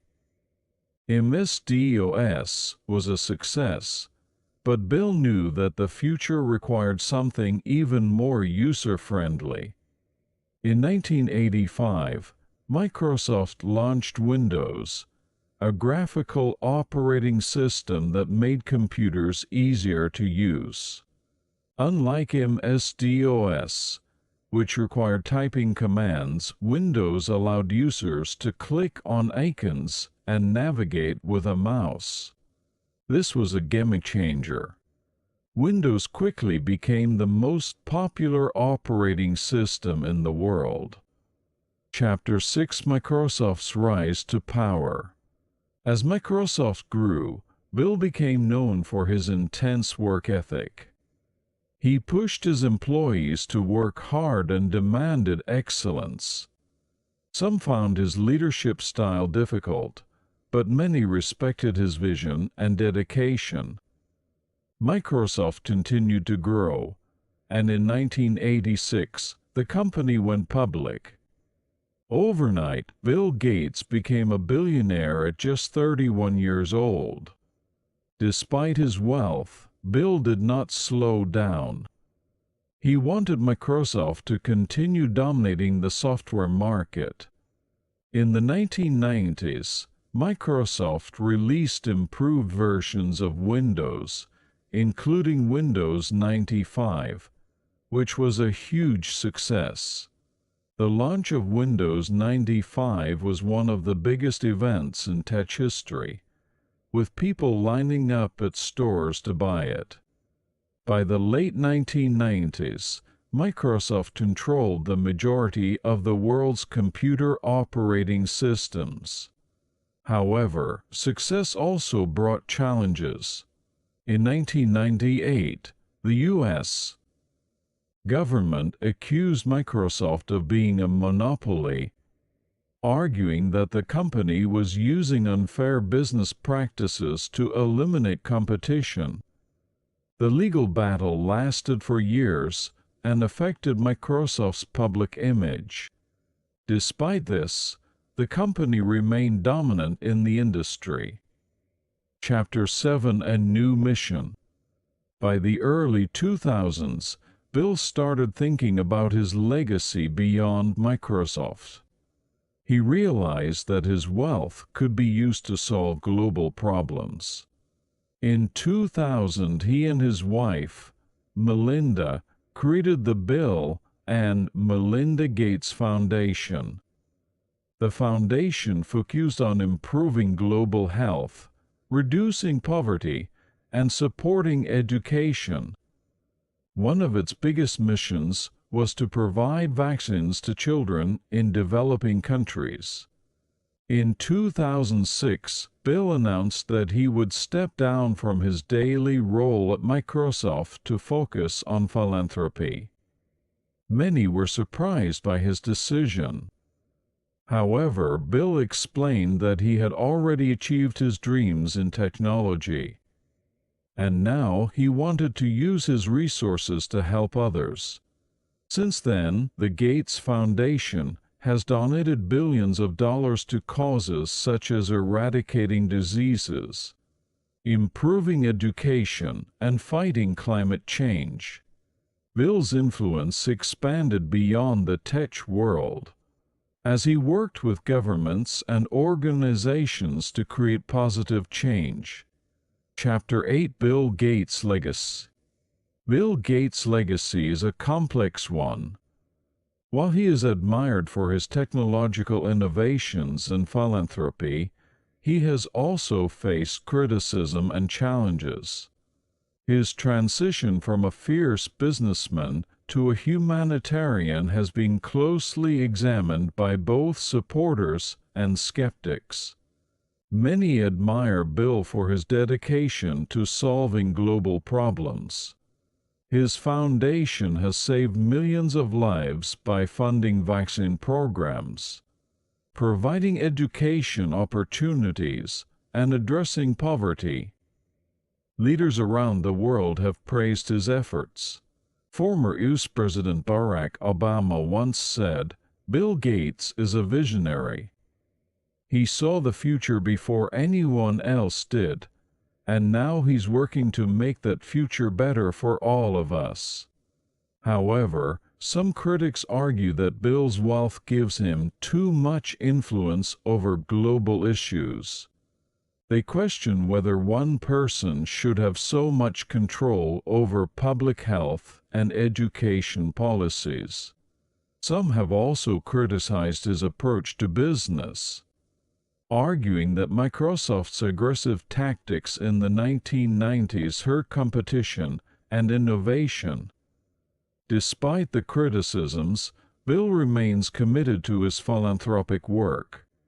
In 2010, he and Warren Buffett launched the Giving Pledge, encouraging billionaires to donate most of their wealth to charitable causes. Many of the world's richest individuals have joined the pledge, inspired by Bill's example. Bill's impact on technology is undeniable. Microsoft changed the way the world uses computers. Windows became the standard operating system for businesses and homes, making computing accessible to millions. Without Bill's vision, the digital revolution might have taken a very different path. As a philanthropist, Bill has shifted his focus to some of the biggest challenges facing humanity, including climate change.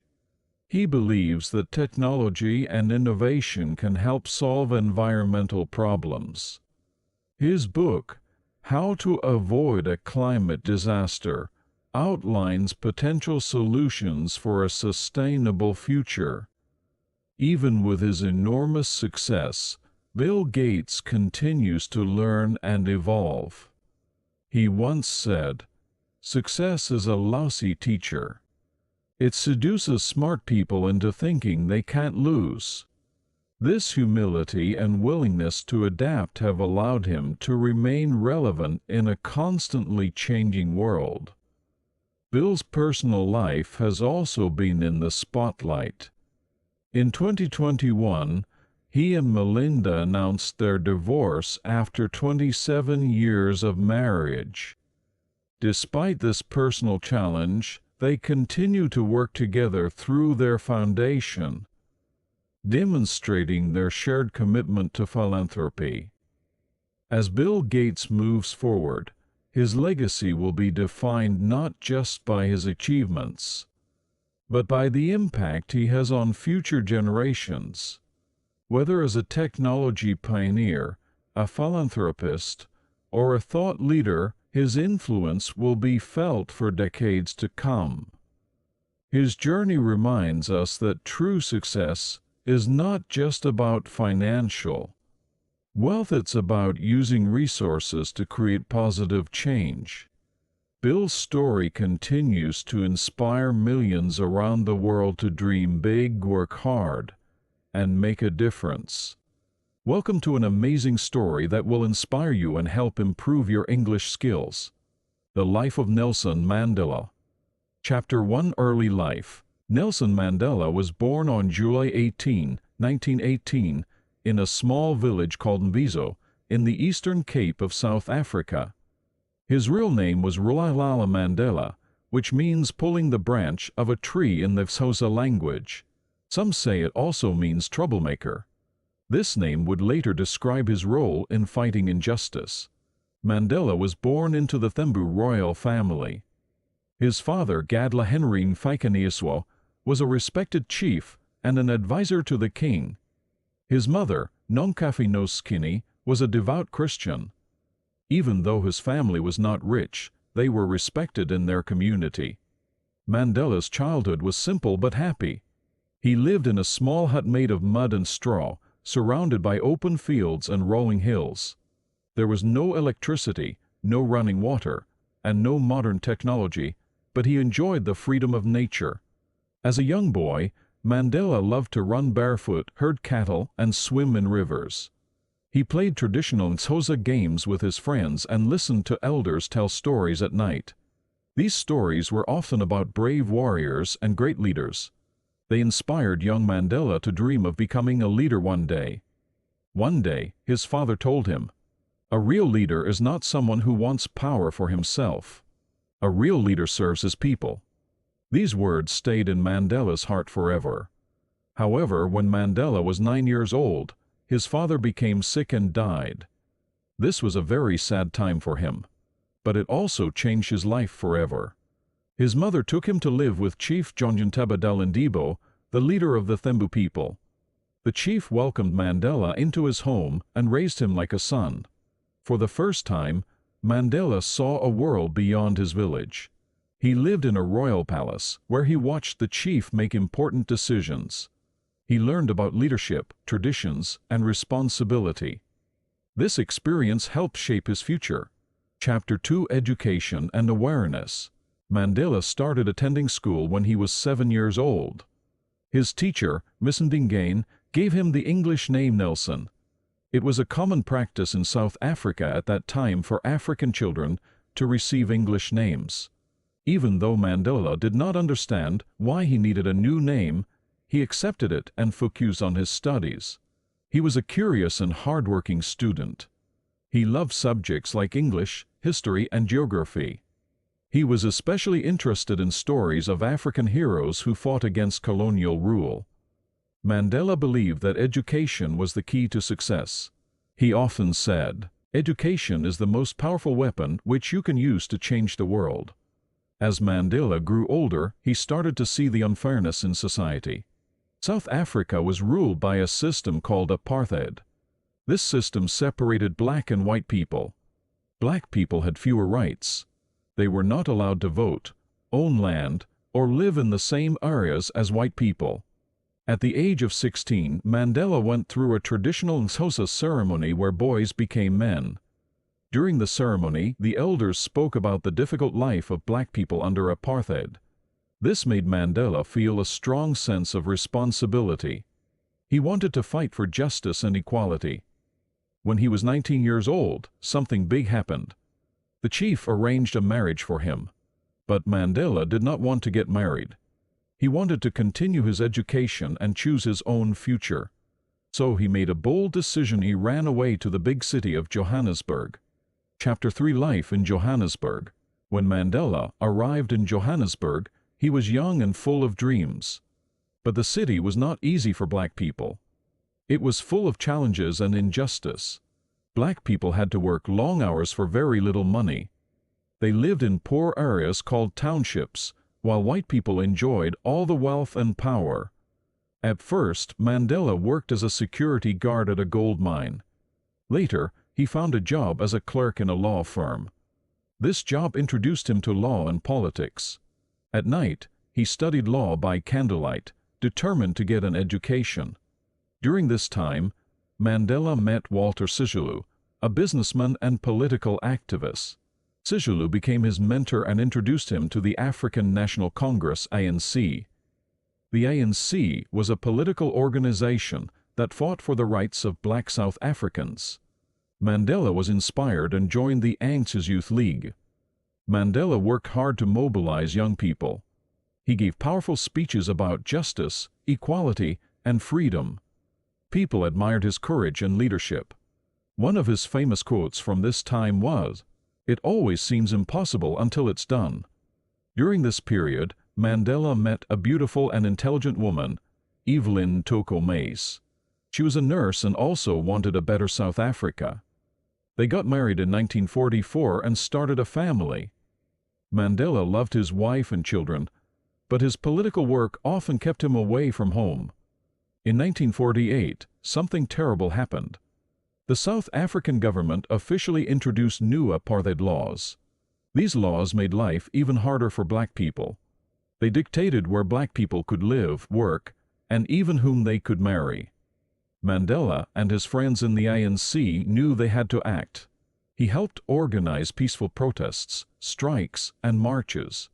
He was inspired by Mahatma Gandhi, who believed in nonviolent resistance. However, the government responded with violence. Protesters were beaten, arrested, and sometimes even killed. But Mandela refused to give up. He once said, "Courage is not the absence of fear. It is inspiring others to move beyond it." In 1952, Mandela achieved one of his biggest dreams. He became a lawyer. He and his friend Oliver Tambo opened South Africa's first black law firm. They provided free or low-cost legal help to black South Africans who were treated unfairly under apartheid. Chapter 4: The struggle intensifies. In 1960, a tragic event changed Mandela's life forever. During a peaceful protest in the town of Sharpeville, police opened fire on the crowd. They killed 69 people and injured hundreds more. This event shocked the world. After Sharpeville, the government banned the ANC, forcing Mandela and other leaders to go underground. He traveled in disguise, organizing protests and secret meetings. He also traveled to other countries to gain international support. However, in 1962, the police arrested Mandela. He was charged with sabotage, treason, and attempting to overthrow the government. At his trial, he gave a historic speech. "I have fought against white domination, and I have fought against black domination. I have cherished the ideal of a democratic and free society, in which all persons live together in harmony and with equal opportunities. It is an ideal for which I am prepared to die." Mandela was sentenced to life in prison and taken to Robben Island, a harsh prison off the coast of Cape Town. Life in prison was hard. He was forced to do difficult labor, lived in a tiny cell, and was allowed only one visitor every 6 months. But Mandela never lost hope.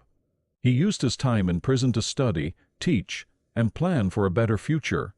Chapter 5: Life in Prison. Nelson Mandela was sentenced to life in prison in 1964. He was taken to Robben Island, a small island near Cape Town. This prison was known for its harsh conditions. Mandela was forced to do hard labor in a limestone quarry. He lived in a tiny cell with no bed, only a thin mat on the floor. He was allowed only one visitor and one letter every 6 months. The prison guards were cruel. They tried to break his spirit by making him work long hours in the hot sun. They gave prisoners little food and treated them harshly. But Mandela did not give up. Instead, he used his time in prison wisely. Mandela continued to study. He read books, wrote letters, and even taught younger prisoners about leadership and justice. He also learned Afrikaans, the language of his enemies, so he could understand them better. Even in prison, Mandela was a leader. He encouraged other prisoners to stay strong and hopeful. He once said, "I am fundamentally an optimist. Part of being optimistic is keeping one's head pointed toward the sun, one's feet moving forward." Over time, Mandela became a symbol of resistance. People around the world began to speak out against apartheid. Many countries refused to trade with South Africa. Famous people, like musicians and activists, called for his release. The South African government, however, refused to free him. They offered him deals if he would stop fighting against apartheid, but Mandela always refused. He believed that South Africa could only be free when apartheid was completely ended. Chapter 6: The fight continues. During the 1970s and 1980s, the fight against apartheid grew stronger. Inside South Africa, more and more people protested.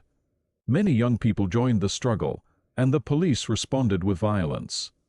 Outside South Africa, countries put pressure on the government to end apartheid. Mandela was moved to Pollsmoor Prison in 1982. This prison was on the mainland and had better conditions than Robben Island. Later, he was moved to Victor Verster Prison in 1988. By this time, the South African government knew they had a problem. The world was watching, and they could no longer ignore the demand to free Mandela. In 1989, President Pu Botha resigned, and a new leader, Fu de Klerk, took over. De Klerk wanted to make changes. He knew that South Africa could not continue with apartheid. In 1990, after 27 years in prison, Nelson Mandela was finally released. Chapter 7: Freedom at Last. On February 11, 1990, Nelson Mandela walked out of prison as a free man. The world watched in amazement. He was 71 years old, his hair had turned gray, but his spirit was unbroken. As he stepped outside, thousands of people cheered. Some cried tears of joy, others danced in the streets. Mandela raised his fist in the air, a symbol of strength and determination. His first words after being freed were, "I stand before you, not as a prophet, but as a humble servant of you, the people." Even though he had spent almost 3 decades in prison, Mandela did not want revenge. He did not want black South Africans to hate white South Africans. Instead, he wanted peace and unity. Mandela immediately started working to bring South Africa together. He rejoined the ANC and helped to negotiate with the government to end apartheid peacefully. Chapter 8: The End of Apartheid. The years 1990 to 1994 were difficult. Even though Mandela was free, South Africa was still divided. Many people were angry and scared. Some white South Africans did not want apartheid to end. Some black South Africans wanted revenge.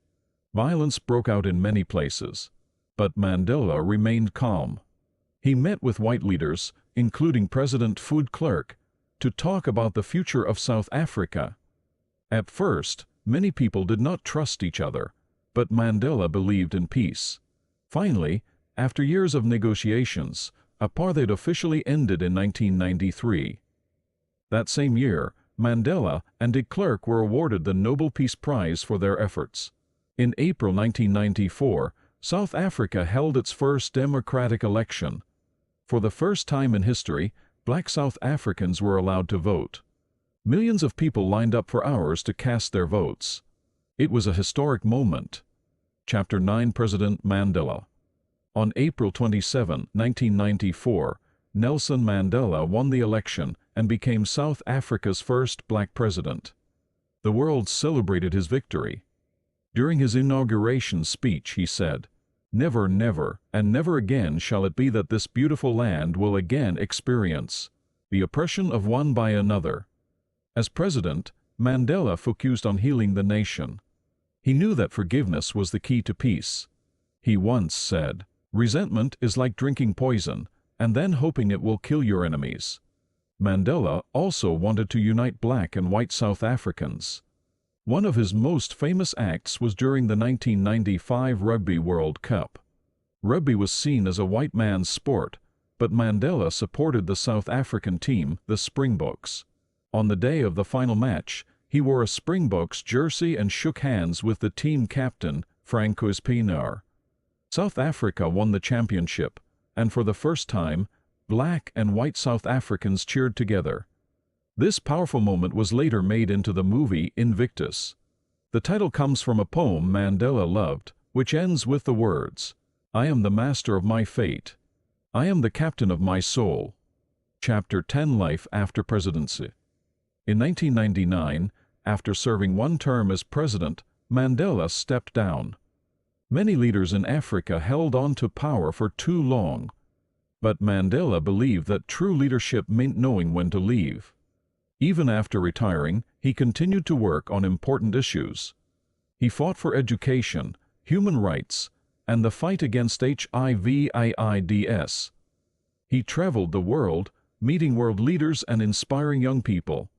He believed that children were the future and once said, "The youth of today are the leaders of tomorrow." Mandela's later years were peaceful. He spent time with his family and enjoyed his grandchildren. Even though he was no longer in politics, his legacy remained strong. Chapter 11: The Passing of a Legend. On December 5, 2013, Nelson Mandela passed away at the age of 95. The world mourned his death. Millions of people attended his memorial service, including presidents, celebrities, and ordinary citizens.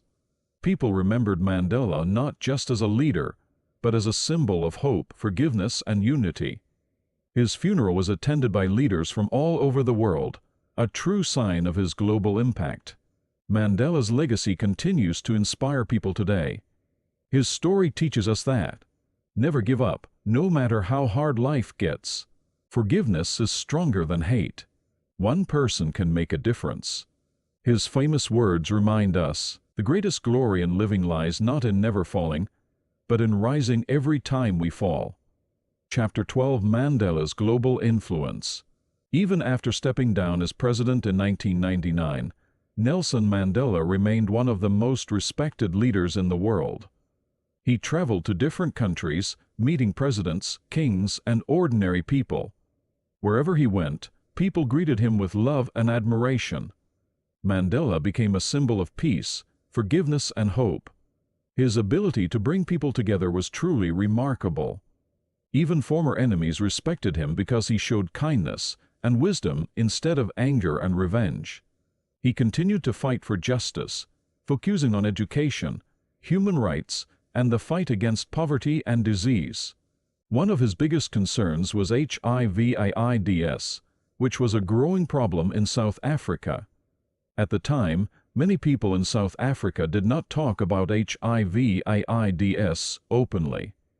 There was a lot of fear and misinformation about the disease. Mandela wanted to change that. In 2005, Mandela made a very brave and personal announcement: his own son, Makgatho Mandela, had died of AIDS. By speaking openly about it, Mandela helped break the stigma. He encouraged people to get tested, seek treatment, and support those with HIV/AIDS. His words saved many lives. Chapter 13: The Mandela Foundation and His Final Years. In his later years, Mandela focused on philanthropy and charity work. He created the Nelson Mandela Foundation, which supports education, healthcare, and community development in South Africa. One of his most famous projects was Mandela Day. In 2009, the United Nations declared July 18 Mandela's birthday as Nelson Mandela International Day. Mandela believed that everyone has the power to change the world, even in small ways. On Mandela Day, people around the world are encouraged to spend 67 minutes doing something good for others. Why 67 minutes? Because Mandela dedicated 67 years of his life to fighting for justice and equality. Whether it's helping a neighbor, feeding the poor, or cleaning up a park, Mandela wanted everyone to take small actions that could make a big difference. Even as he grew older, Mandela continued to inspire the world.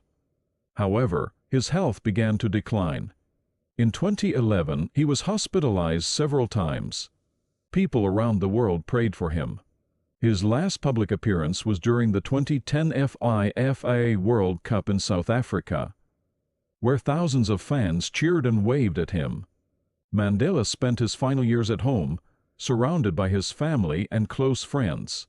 He passed away peacefully on December 5, 2013, at the age of 95. Chapter 14: The World Mourns a Legend. The news of Nelson Mandela's passing was met with sadness and tributes from all over the world. Leaders, celebrities, and ordinary people expressed their respect and gratitude. World leaders like Barack Obama, Bill Clinton, and Queen Elizabeth II paid tribute to Mandela's legacy. Archbishop Desmond Tutu, a close friend of Mandela, said, "He was a unifier. He taught us that reconciliation is possible. He was truly South Africa's greatest son." Mandela's memorial service was held on December 10, 2013, in Johannesburg. It was one of the largest gatherings of world leaders in history. Over 90 presidents and prime ministers attended. Even leaders from countries that were once enemies came together to honor his legacy. After the memorial, Mandela's body was flown to his hometown, KwaZulu, where he was laid to rest in a traditional Xhosa ceremony. Millions of people around the world watched the funeral on TV. South Africans sang songs of freedom and danced in celebration of his life. Though Mandela was physically gone, his spirit and message remained alive. Chapter 15: Mandela's Legacy Lives On. Nelson Mandela's impact did not end with his death. His teachings, speeches, and example continue to inspire new generations. Here are some of the most important lessons we can learn from his life. 1. Forgiveness is more powerful than revenge. Mandela spent 27 years in prison, but when he was freed, he did not seek revenge. Instead, he forgave those who imprisoned him and worked to unite South Africa. His message: courageous people do not fear forgiving for the sake of peace. 2. Education can change the world. Mandela believed that knowledge gives people power. That is why he studied in prison and fought for better schools for black South Africans. His famous quote, "Education is the most powerful weapon which you can use to change the world." 3. One person can make a difference. At first, Mandela was just one man, but he inspired millions to stand up against apartheid. Even in difficult times, he never gave up. His story proves that one person's actions can create big change. His message, "It always seems impossible until it's done." 4. Never stop dreaming. Mandela believed in a better future and fought for it, even when others doubted him. His powerful words, "I never lose. I either win or learn." 5. Serve others. Mandela's life was about helping others, not just himself. He encouraged people to give back to their communities. His challenge to the world, "What counts in life is not the mere fact that we have lived. It is what difference we have made to the lives of others." Chapter 16. The impact of Nelson Mandela today. Today, South Africa is free thanks to Mandela's sacrifices and leadership. Though challenges remain, the country is now a democracy where all races have equal rights. Around the world, Mandela's name is respected and honored. There are statues, schools, streets, and even a United Nations Day named after him. Every year on July 18, people celebrate Mandela Day by helping others. His life story is taught in schools, and his speeches continue to motivate leaders, activists, and ordinary people. Mandela's example reminds us that we should stand up for justice, even when it's difficult. We should treat others with kindness and respect. We should believe in a better world and work to create it. Though he is gone, his legacy lives on in every person who fights for freedom, equality, and peace. Final thoughts. The man who changed the world. Nelson Mandela's life was not easy. He faced prison, hardship, and injustice. But he never lost hope. He turned pain into power, hatred into love, and division into unity. His story teaches us that no matter how hard life gets, we must never give up. In his own words, "The greatest glory in living lies not in never falling, but in rising every time we fall."